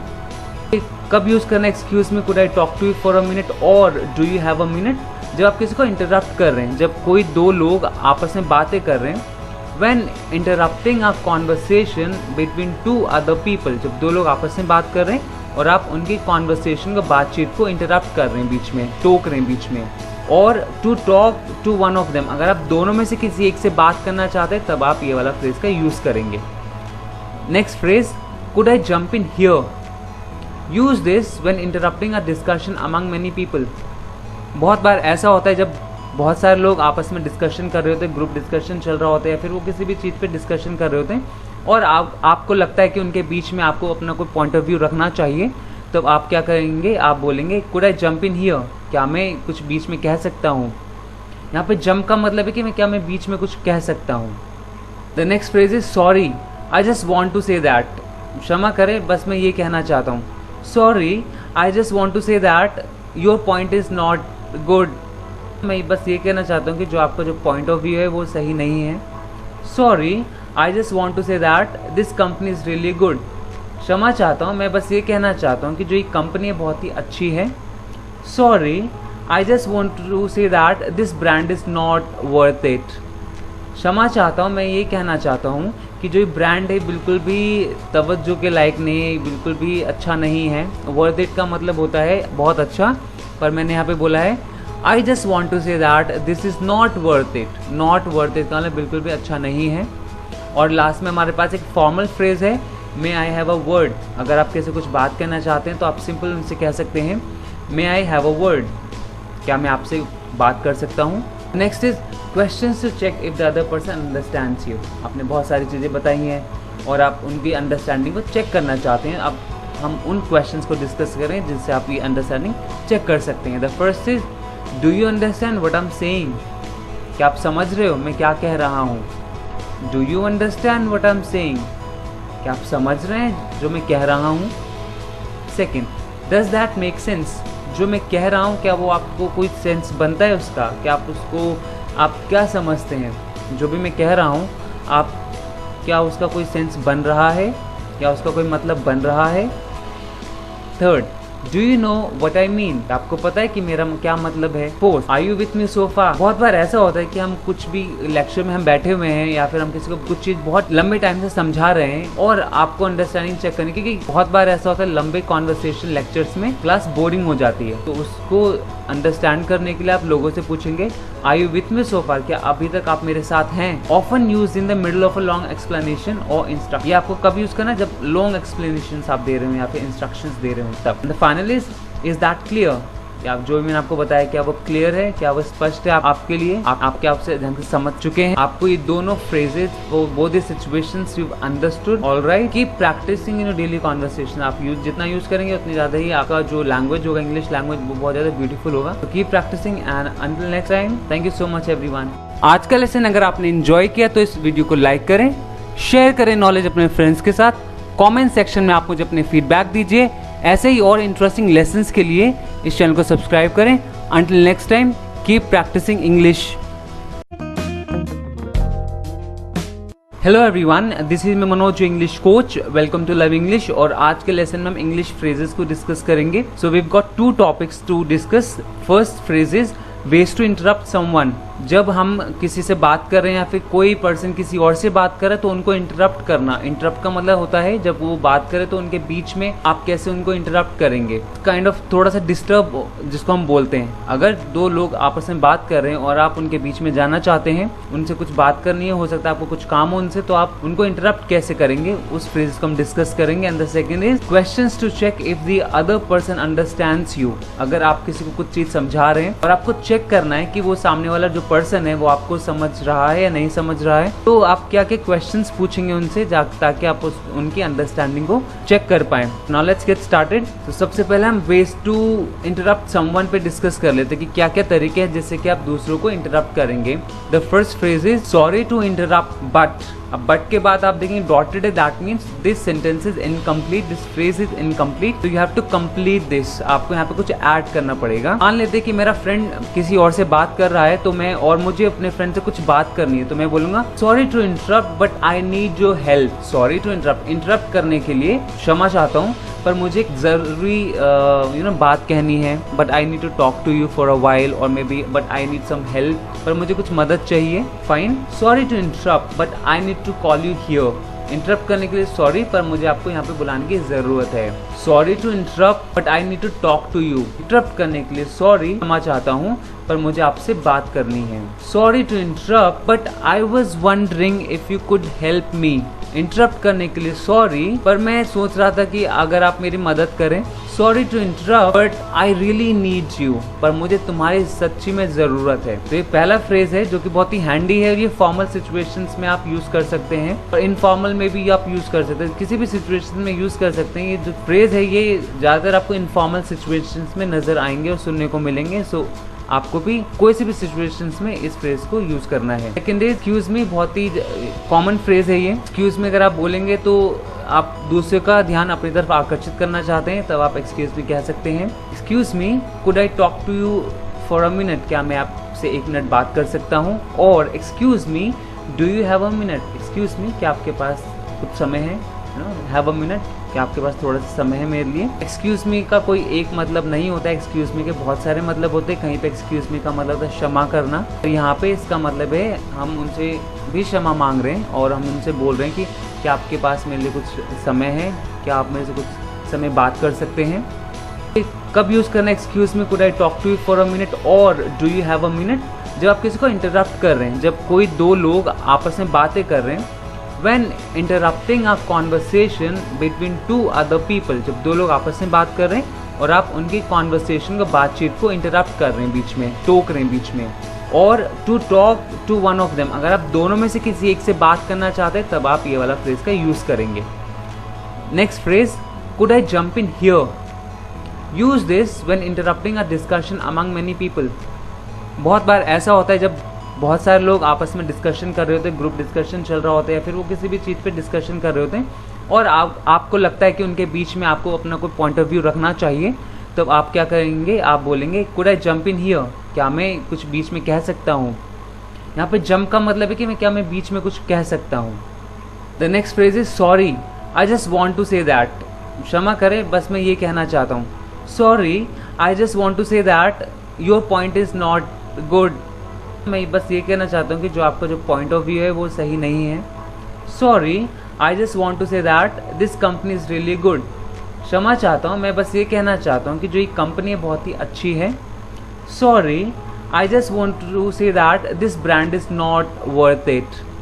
क्षमा चाहता हूँ, मैं ये कहना चाहता हूँ कि जो ये ब्रांड है बिल्कुल भी तवज्जो के लायक नहीं है, बिल्कुल भी अच्छा नहीं है। वर्थ इट का मतलब होता है बहुत अच्छा, पर मैंने यहाँ पे बोला है I just want to say that this is not worth it. Not worth it का मतलब बिल्कुल भी अच्छा नहीं है।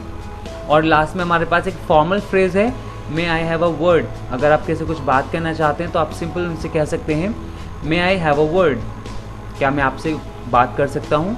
Next is questions to check if the other person understands you. आपने बहुत सारी चीज़ें बताई हैं और आप उनकी अंडरस्टैंडिंग को चेक करना चाहते हैं। अब हम उन क्वेश्चंस को डिस्कस करें जिनसे आप ये अंडरस्टैंडिंग चेक कर सकते हैं। The first is do you understand what I am saying. क्या आप समझ रहे हो मैं क्या कह रहा हूँ। Do you understand what I am saying, क्या आप समझ रहे हैं जो मैं कह रहा हूँ। Second, does that make sense, जो मैं कह रहा हूँ क्या वो आपको कोई सेंस बनता है उसका, क्या आप क्या समझते हैं? जो भी मैं कह रहा हूँ आप क्या उसका कोई सेंस बन रहा है या उसका कोई मतलब बन रहा है? Third, do you know what I mean? आपको पता है कि मेरा क्या मतलब है? Fourth, are you with me so far? बहुत बार ऐसा होता है कि हम कुछ भी लेक्चर में हम बैठे हुए हैं या फिर हम किसी को कुछ चीज बहुत लंबे टाइम से समझा रहे हैं और आपको अंडरस्टैंडिंग चेक करने, क्योंकि बहुत बार ऐसा होता है लंबे कॉन्वर्सेशन लेक्चर्स में क्लास बोरिंग हो जाती है, तो उसको अंडरस्टैंड करने के लिए आप लोगों से पूछेंगे are you with me so फार? क्या अभी तक आप मेरे साथ हैं? Often use in the middle of a long explanation और इंस्ट्रक्शन। ये आपको कब यूज करना है? जब लॉन्ग एक्सप्लेनेशन आप दे रहे हो या फिर इंस्ट्रक्शंस दे रहे हो तब। The final is that clear? क्या आप जो भी मैंने आपको बताया क्या वो क्लियर है, क्या वो स्पष्ट है आपके लिए? आपके आपसे ढंग से समझ चुके हैं? आपको ये दोनों phrases both the situations you understood? Alright, keep practicing in daily conversation. आप जितना यूज करेंगे उतनी ज्यादा ही आपका जो लैंग्वेज होगा, इंग्लिश लैंग्वेज, वो बहुत ज्यादा ब्यूटीफुल होगा। तो keep practicing and until next time, thank you so much everyone. आज का लेसन अगर आपने एंजॉय किया तो इस वीडियो को लाइक करें, शेयर करें नॉलेज अपने फ्रेंड्स के साथ, कमेंट सेक्शन में आप मुझे अपने फीडबैक दीजिए। ऐसे ही और इंटरेस्टिंग लेसन्स के लिए इस चैनल को सब्सक्राइब करें। Until next time, keep practising English. Hello everyone, this me Manoj, English coach. Welcome to love English. और आज के लेसन में हम phrases for complaining and decisions को डिस्कस करेंगे, यानी कि शिकायत और फैसले से रिलेटेड इंग्लिश फ्रेजेस को डिटेल्स में डिस्कस करेंगे। Now let's get started. Phrases for complaining. तो पहले हम जो फ्रेजेस हैं जो कंप्लेनिंग से रिलेटेड है, यानी कि शिकायत से रिलेटेड है, उनको हम पहले डिस्कस कर लेते हैं। First is I am not happy about this. आपने कुछ चीज किया है या फिर आपने कुछ चीज लिया है और आप उसे खुश नहीं है, या फिर आपने किसी ने आपके साथ कुछ ऐसा किया है जिससे आप खुश नहीं है, तो आप बोलेंगे I am not happy about, मैं इस चीज को लेके खुश नहीं हूँ। Second, I am sorry but this is unacceptable. Again यहाँ पे किसी ने आपके साथ कुछ बुरा किया है, कुछ ऐसा किया है जो आपके नजर में एक्सेप्टेबल नहीं है, जो आप एक्सेप्ट नहीं कर सकते, वहाँ पे आप बोलेंगे I am sorry this is unacceptable. मैं माफी चाहता हूँ, आई एम सॉरी, बट जो आपने किया ये अनएक्सेप्टेबल है, मैं इसको एक्सेप्ट नहीं कर सकता। Third, I am not very satisfied with. और उसके बाद कोई चीज, आपने कोई प्रोडक्ट लिया, फॉर एग्जाम्पल आपने फोन लिया और वो फोन आपके मन मुताबिक नहीं निकला और उसकी क्वालिटी से आप संतुष्ट नहीं है, तो आप बोलेंगे I am not very satisfied with this phone. Packet में कुछ एग्जाम्पल दें, आप उसको भी इसके साथ add, for example this product आप बोल सकते हैं, फिर दिस सिचुएशन आप बोल सकते हैं। आप जिस भी चीज के लिए इसके साथ सेटिस्फाइड नहीं है, आप वो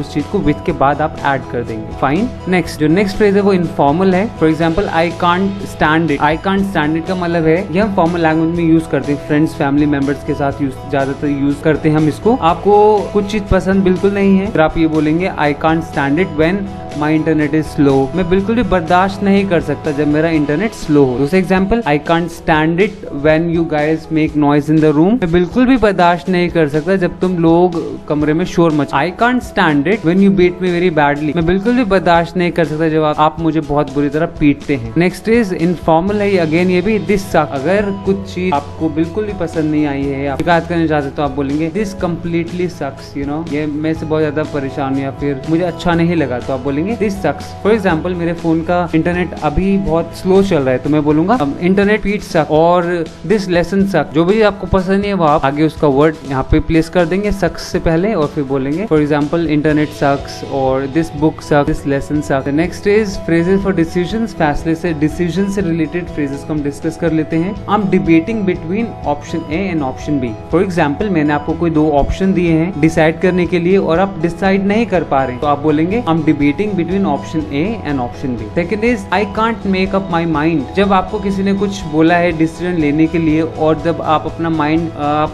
केंद्रित नहीं कर पा रहे कि आपको ऑप्शन ए पसंद या ऑप्शन बी, तो आप बोलेंगे आई can't make up my mind. अभी तक मैं मैं सोच नहीं सकता हूँ इसके बारे में, या फिर मैं फैसले नहीं ले सकता हूँ इस चीज के बारे में।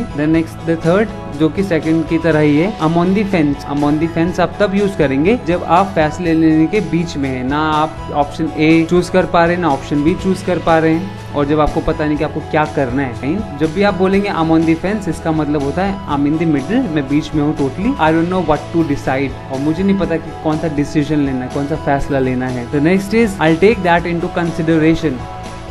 किसी ने आपको कुछ सुझाव दिया है, कुछ सजेशन दिया है, और फिर आप उनसे बोलेंगे I take that into consideration, यानी कि मैं आपके सुझाव को कंसिडर करूँ, सोचूंगा इसके बारे में। Last is on the other hand. On the other hand का मतलब दूसरे हाथ के, आप बात कर रहे हैं कि कोई दूसरा टॉपिक के बारे में आप बात कर रहे हैं, तो आप बोलेंगे on the other hand. Next is I am having second thought, that means I am reconsidering my decision. For example, मैंने कोई डिसीजन लिया है और फिर से मैं सोच रहा हूँ कि जो मैंने डिसीजन लिया है वो क्या सही है या गलत है, तो मैं बोलूंगा आई am having my second thought. Next is I changed my mind, क्योंकि यहाँ पर चेंज है तो इसका मतलब मैंने कोई फैसला लिया था और अब मैंने वो फैसला क्या कर लिया, चेंज कर लिया, तो मैं बोलूंगा changed my mind. Third, convinced और परसुएडेड मी टू। कन्विंस का मतलब होता है किसी को किसी चीज के लिए मनाना, या परसुएड का मतलब भी ऑलमोस्ट सेम होता है। He convinced me to do something, यानी कि उसने मुझे कुछ करने के लिए कन्विंस किया, मनाया। या फिर he persuaded me to buy a shirt. For example, आप किसी स्टोर पे गए और जब आपको कुछ चीज पसंद आई तो दुकानदार ने आपको बोला कि ये शर्ट आपको खरीदनी है या फिर आप पे अच्छा लगेगा। तो जब कोई हमें मनाता है तो हम उसको बोलते हैं persuaded। So, मेरा सेंटेंस होगा he persuaded me to buy a shirt। उसने मेरे को शर्ट खरीदने के लिए मनाया। The next is looking back, I know it was the right decision। ये उस सिचुएशन में आप यूज करेंगे जब आप किसी पुरानी बातों को लेकर आपने पहले कोई डिसीजन लिया होगा और आप उस डिसीजन पे अब आप सोच रहे हैं। लुकिंग बैक का मतलब होता है जब आप पास्ट में कोई चीज घटित हुई हो और आप उसके बारे में सोच रहे हो। लुकिंग बैक, आई नो, मैं जानता हूँ, it was the right decision, मैं जानता कि वो एक अच्छा डिसीजन। तो पास्ट की चीजों के लिए जब आप सोच रहे हैं अपने डिसीजन को लेकर, तब आप ये सेंटेंस बोलेंगे। Last is it's up to you का मतलब है यू कैन डिसाइड। जब आप चाहते हैं कि सामने वाले को आप बोल रहे हैं कि अब सब आप डिसाइड कर सकते हैं, तब आप बोलेंगे it's up to you. Alright, so I hope that you understood these phrases. Thank you so much. This was in the lesson. See you in the next lesson everyone. Until next time, keep practicing English. आज का lesson अगर आपने enjoy किया तो इस video को like करें, share करें नॉलेज अपने फ्रेंड्स के साथ। कमेंट सेक्शन में आप मुझे अपने फीडबैक दीजिए। ऐसे ही और इंटरेस्टिंग लेसन्स के लिए इस चैनल को सब्सक्राइब करें। Until next time, keep practicing English. Hello everyone, this is me Manoj, English coach. Welcome to love English. और आज के लेसन में रिलेशनशिप से रिलेटेड और जॉब से रिलेटेड फ्रेजेस को डिस्कस करेंगे डिटेल्स में। सो let's get started now. Phrases for describing relationship. पहले हम रिलेशनशिप को डिस्क्राइब करने वाले फ्रेजेस को डिस्कस करते हैं। The first is I am single. Second is I have a boyfriend और गर्लफ्रेंड। अगर आपका कोई बॉयफ्रेंड या गर्लफ्रेंड है तो आप बोलेंगे आई हैव अ बॉयफ्रेंड और गर्लफ्रेंड। अगर आपका कुछ भी नहीं है तो आप बोलेंगे I am single. We are engaged. अगर आपकी सगाई हो चुकी है तो आप बोलेंगे we are engaged going to get married, यानी कि भी आपकी शादी नहीं हुई, सिर्फ एंगेजमेंट हुई है, सगाई हुई है। Fourth is we are getting married in June. सगाई हो चुकी है मान लेते हैं और आपकी शादी जून में हो रही है तो आप बोलेंगे we are getting married in June, हमारी शादी जून में होने जा रही है। अगर आप शादीशुदा हैं तो I am married. Next is I have been married for 10 years। का मतलब है कि मैं 10 साल से शादीशुदा हूँ, या फिर मेरी शादी को 10 साल हो चुके हैं। 4 साल में तो I have been married for 4 years। आपको बस लास्ट में ईयर्स को, उससे पहले जो नंबर है आपको बस उसको चेंज करना है। Next is I M divorce. अगर आपका तलाक हो रखा है या किसी का भी तलाक हुआ है तो वो बोलेंगे I M divorce. Next is I M widowed. My husband और वाइफ हैज डाइड। अगर दोनों में से हस्बैंड या वाइफ में से किसी की डेथ हो रखी है तो वो लोग बोलेंगे I M widowed. Is I am not looking for anything serious. अगर आप कुछ भी सीरियस, आप किसी रिलेशनशिप में नहीं जाना चाहते हैं, आप तो अकेले ही संतुष्ट हैं फॉर सम टाइम, कुछ टाइम के लिए, तो आप बोलेंगे I am not looking for anything serious. Last is I am not quite over my. अगर आपका ब्रेकअप हुआ है आपकी गर्लफ्रेंड या बॉयफ्रेंड से और अभी भी आप उनके बारे में सोचते हैं तो आप बोलेंगे I am not quite over my x, means मैं अभी भी उनके बारे में सोच रहा हूँ। अब हम डिस्कस कर लेते हैं फ्रेजेस जॉब से रिलेटेड। First is where do you work. Common सा क्वेश्चन है जो हम किससे भी पूछते हैं कि वो कहाँ पे काम करते हैं। The second is what do you do, आप क्या करते हैं, या फिर what do you do for a living. दोनों ही क्वेश्चन का मतलब है कि आप क्या काम करते हैं। Third is I work at ABC company. अगर आपसे किसी ने पूछा है वेयर डू यू वर्क, का रिस्पॉन्स होगा I work at and then your company's name. अगर किसी ने पूछा है आपकी पोस्ट, व्हाट्स योर पोस्ट, तो आप बोलेंगे आई एम अ, और for example I am a trainer, तो मैं बोलूँगा I am a trainer. Fine. अगर आप अकाउंटेंट है तो I M accountant, I am an accountant, I am a student. Fine. Last is I M unemployed. अगर आप जॉब नहीं करते हैं तो आप बोलेंगे आई एम अनएम्प्लॉयड। आप जॉब की तलाश में हैं तब आप बोलेंगे आई एम अनएम्प्लॉयड। जब तक आपकी जॉब नहीं लगती है, बेरोजगार हैं, तो आप बोलेंगे I M unemployed. Next is I am looking for work. For example अगर आप कोई काम ढूंढ रहे हैं, जॉब ढूंढ रहे हैं, तो आप बोलेंगे I am looking for work. Next is I am doing work from home. जिसके भी करंट सिचुएशन से ज़्यादातर लोग घर से ही काम कर रहे हैं, तो उस केस केस में लोग बोलेंगे I am doing work from home, अगर कोई घर से काम कर रहा है तो। Next is I run my own business, अगर आपका खुद का बिजनेस है, आप खुद चलाते हैं तो आप बोलेंगे I run my own business. Next is I am a freelance. Freelance का मतलब होता है वो लोग, हम फ्रीलांसर से बोलते हैं, वो लोग होते हैं जो किसी भी एक कंपनी के लिए काम नहीं करते, उनको जैसे प्रोजेक्ट मिलता है, ये डिपेंड करता है एक हफ्ता एक महीना, तो वो लोग उस चीज के लिए काम करते हैं। फ्रीलांस बहुत सारे ऑप्शन होते हैं, जैसे कि राइटर, डिजाइनर, पोर्टर, बहुत सारे लोग फ्रीलांस काम करते हैं। फाइन, तो बोलते हैं I am a freelance. And the last है आई एम रिटायर्ड। ज्यादातर लोग 60 साल के बाद रिटायर हो जाते हैं काम से, फिर वो लोग बोलेंगे I am retired. Hope have understood these phrases well and try to use in your daily conversation. आप जितना यूज करेंगे उतनी ज्यादा आपकी लैंग्वेज होगी। I hope the best, you in the next lesson everyone, until next time। आज का lesson अगर आपने एंजॉय किया तो इस वीडियो को लाइक करें, शेयर करें नॉलेज अपने फ्रेंड्स के साथ। कमेंट सेक्शन में आप मुझे अपने फीडबैक दीजिए। ऐसे ही और इंटरेस्टिंग लेसन्स के लिए इस चैनल को सब्सक्राइब करें। Until next time, keep practising English. Hello everyone, this is me Manoj, your English coach. Welcome to love English. और आज के लेसन में इंग्लिश फ्रेजेस को डिस्कस करेंगे दो टॉपिक्स पे। The first topic is to make a suggestion. जब आप किसी को सुझाव दे रहे हैं तो किस हिसाब से आप सुझाव दे सकते हैं, किस अलग अलग तरीके से सुझाव दे सकते हैं, इसको हम डिस्कस करेंगे।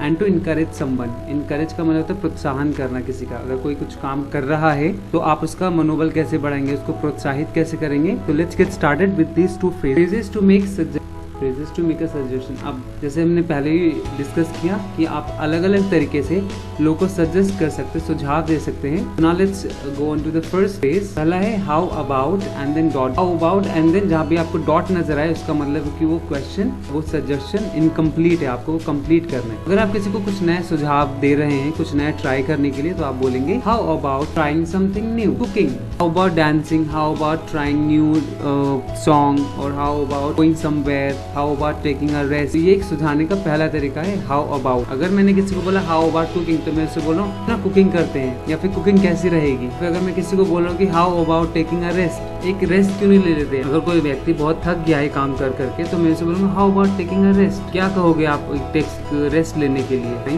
Now let's move on to the next part. Why don't you example talk to your boss. आप अपने बॉस से क्यों नहीं बात करते हो। Why don't you go to park every day, तुम पार्क क्यों नहीं जाते हो। Why don't you talk to me, आप मेरे से बात क्यों नहीं करते हो।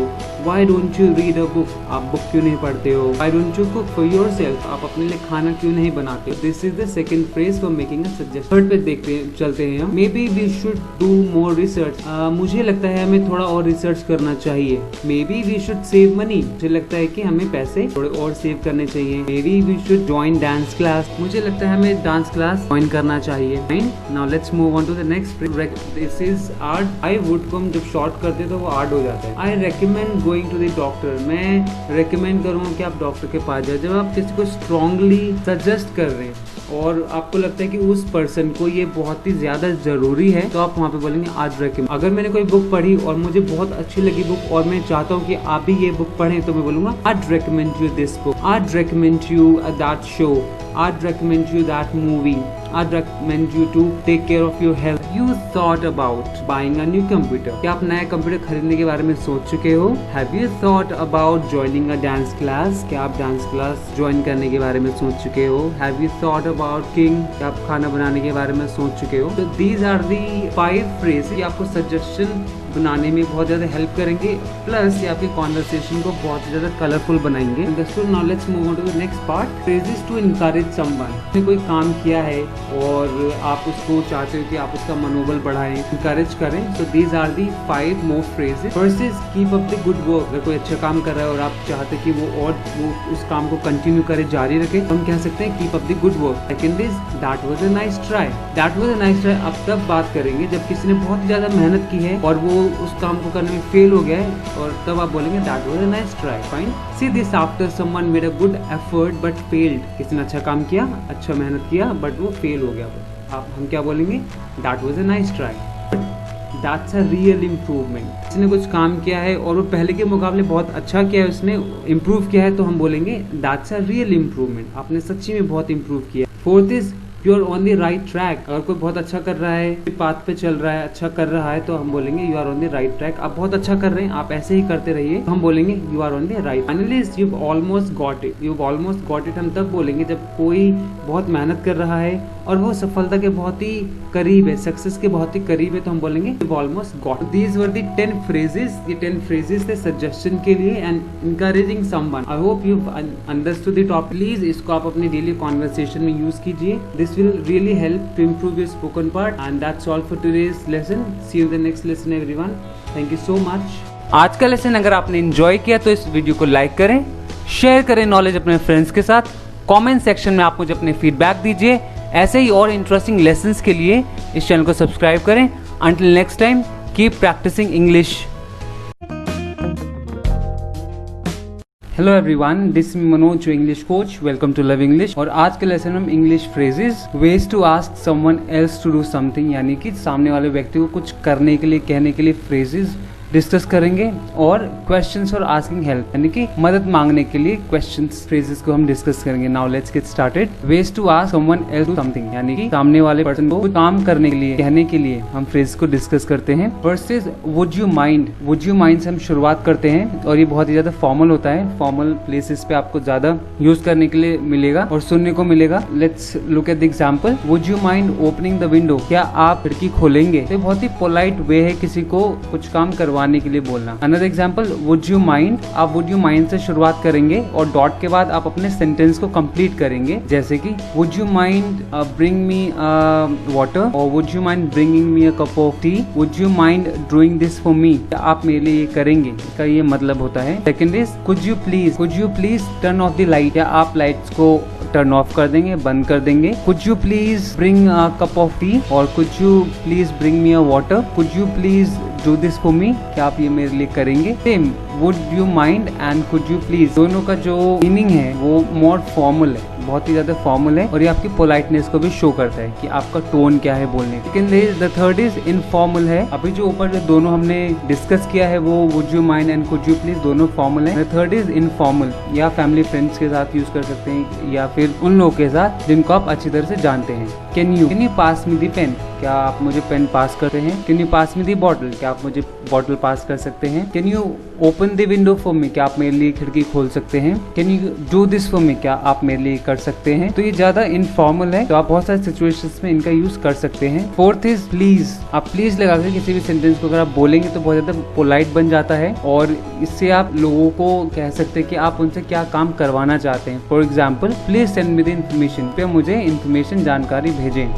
Please do this for me. कृपया ये मेरे लिए करें। Please bring me a water. कृपया मेरे लिए पानी लाएं। Please write this for me. कृपया ये मेरे लिए लिखें। Now let's look at the last example. I'd appreciate if you could wash the dishes. मैं अप्रिशिएट करूंगा। अप्रिशिएट करना होता है तारीफ करना। आईड अप्रिशिएट, मैं अप्रिशिएट करूंगा अगर आप मेरे लिए बर्तन धो दो। वॉश द डिशेस का मतलब होता है बर्तन धोना। I'd appreciate it if you could help me. मैं अप्रिशिएट करूंगा अगर आप मेरी हेल्प करोगे। I'd appreciate it if you could go there and bring me some gift. मैं अप्रिशिएट करूंगा अगर आप वहां जाएं और मेरे लिए गिफ्ट्स लेके आएं। The next is questions for asking help. Help के लिए क्वेश्चन, अगर आप किसी मदद मांग रहे हैं तो उससे रिलेटेड आप ये सब फ्रेजेस बोल सकते हैं। The first is I need a little help. मुझे थोड़ी सी हेल्प की जरूरत है। छोटे मोटे अगर आपको किसी से काम करवाना है, छोटे मोटे मदद की अगर आपको जरूरत है तो आप बोलेंगे I need a little help. Second is could you help me out. क्या आप मेरी मदद कर सकते हैं? Could you help me out. Number third, could you give me a hand. Could you give me a hand usually आप कहाँ पे यूज करेंगे? कोई फिजिकल टास्क के लिए।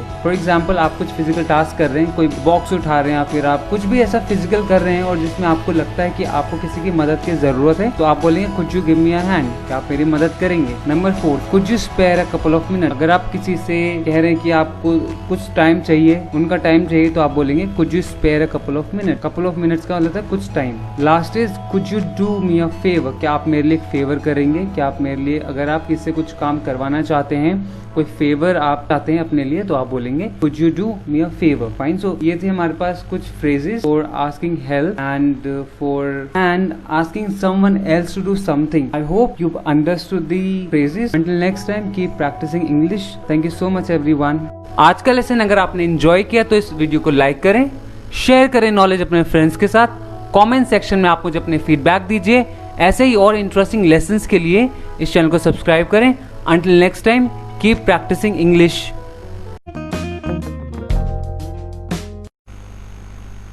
Hello everyone, this is me Manoj English coach. Welcome to love English.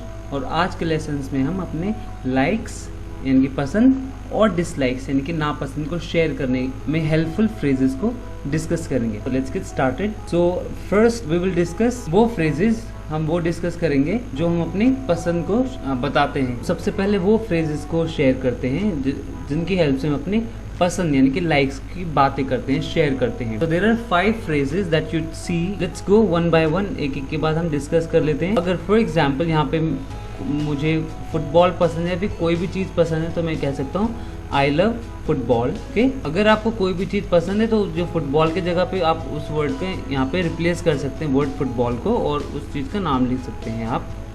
The second is I am really into, और फिर उसके बाद जो चीज़ आपको पसंद है, तो यहाँ पे I am really into reading. इसका मतलब मुझे ना पढ़ना बहुत अच्छा लगता है, मुझे बुक्स पढ़ना बहुत ही ज़्यादा अच्छा लगता है। Number third is I live for soccer. Soccer is again football, football को सॉकर भी कहते हैं। आई लिव फॉर फुटबॉल, मैं फुटबॉल के लिए ही जीता हूँ। तो इससे पता चलता है कि आपको फुटबॉल कितना ज़्यादा पसंद है। Fourth phrase is hockey is my thing. Hockey मेरे मेरे लिए एक चीज़ है, मेरे लिए बनी एक चीज़ है।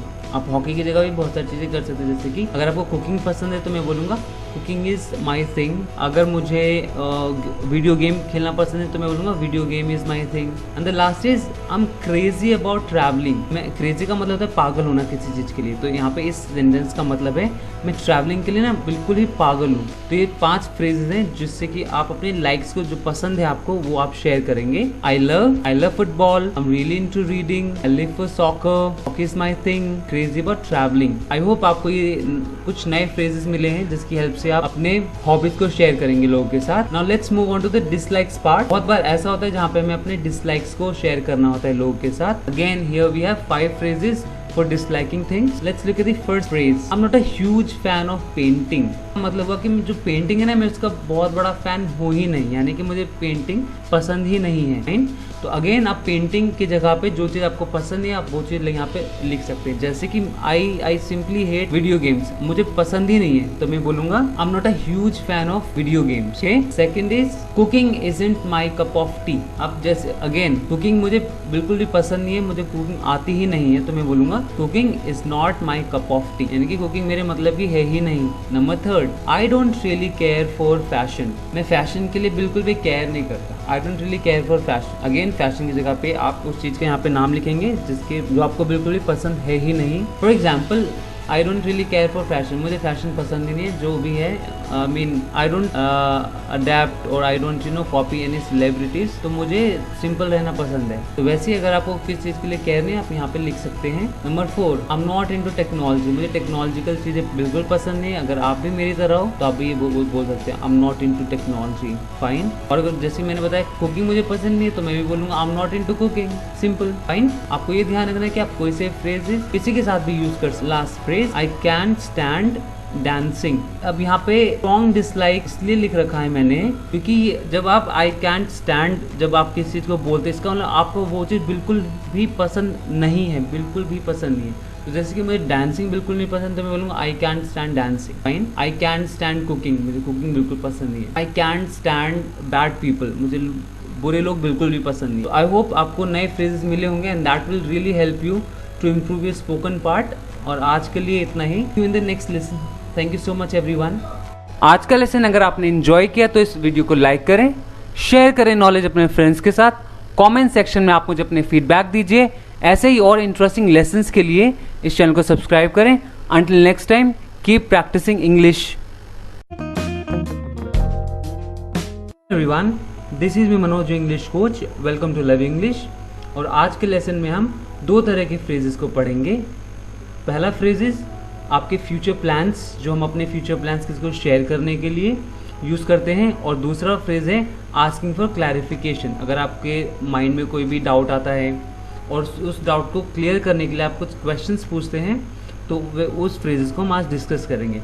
सो लेट्स गेट स्टार्टेड। तो phrases for talking about future plans, तो हमारे पास एक लिस्ट है जिसमें कि हम वो फ्रेजेस हैं जो हम अपनी फ्यूचर प्लान्स को बात करने के लिए करते हैं।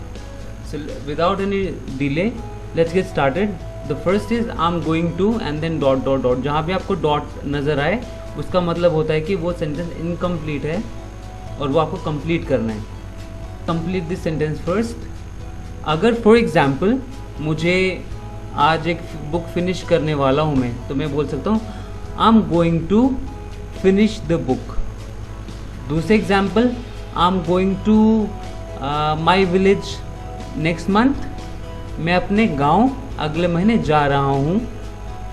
I am going to throw a party, मैं एक पार्टी देने वाला हूँ या पार्टी देने जा रहा हूँ। I am going to meet my family, मैं अपने फैमिली से मिलने जा रहा हूँ। Fine. Next is I am planning to. Obviously यहाँ पे आपको प्लानिंग वर्ड नज़र आ रहा है, तो ये शो करता है कि आपने कोई प्लान बनाया है। और यहाँ भी डॉटेड लाइन्स है, तो यानी कि आपको यहाँ पे अपना सेंटेंस कंप्लीट करना है। I am planning to finish schooling this year, मैं इस साल स्कूल फिनिश करने का प्लान कर रहा हूँ। I am planning to finish a book, मैं ये एक बुक फिनिश करने की प्लानिंग कर रहा हूँ या ख़त्म करने की प्लानिंग कर रहा हूँ। I am planning to start my own business, मैं अपना खुद का बिजनेस शुरू करने की प्लानिंग कर रहा हूँ। The next is I hope to. जब आप किसी चीज़ की आशा करते हैं, होप इज़ आशा, होप का मतलब होता है आशा। फाइन। तो जहाँ भी आप किसी चीज़ की आशा कर रहे हैं, तो वहाँ पे आप आई होप टू से सेंटेंस बनाएंगे। Let's for example, I hope to finish school this year, मैं आशा करता हूँ कि इस साल में अपना स्कूल ख़त्म करूँगा, फिनिश करूँगा। I hope to master my English language, मैं अपनी इंग्लिश लैंग्वेज को मास्टर करने की आशा करता हूँ। Okay. I hope to go to America one day, मैं एक दिन में अमेरिका जाने की आशा करता हूँ। Next is I'd like to. यहाँ पे जो आई और अपॉस्ट्रोफी डी है, इसके दो मतलब होते हैं, एक होता है आई हैड और एक होता है आई वुड। तो जहाँ भी आपको आई आर्ट के साथ जो लाइक नज़र आए, तो इसका मतलब ये होता है कि यहाँ पे इसका मतलब है वुड। तो सेंटेंस हो गया I'd like to and then you have to complete the sentence. तो अभी जैसे कि मुझे बहुत गर्मी लग रही है और मैं अभी एक कोल्ड ड्रिंक पीना चाहूँगा, तो मैं बोलूँगा I'd like to have a cold drink. जब आप अपनी कोई इच्छा जाहिर करते हैं, तो वहाँ पे आप आर्ट लाइक टू से सेंटेंसेस बनाते हैं। For example, I'd like to have samosa, मैं समोसा लेना चाहूँगा। I'd like to go home, मैं अपना घर जाना चाहूँगा। टू स्पीक इन इंग्लिश, मैं इंग्लिश में बोलना चाहूँगा। I'd like to play kabaddi, मैं कबड्डी खेलना चाहूँगा। Fine. Let's move on to the next phrase, that is I might and I may. I might और आई मे दोनों का मतलब ऑलमोस्ट सेम होता है। ऑलमोस्ट सेम होता है, सेम नहीं होता, बस ऑलमोस्ट लगभग सेम होता है। जैसे कि I might become a lawyer one day, मैं एक दिन लॉयर बन सकता हूँ। ओके।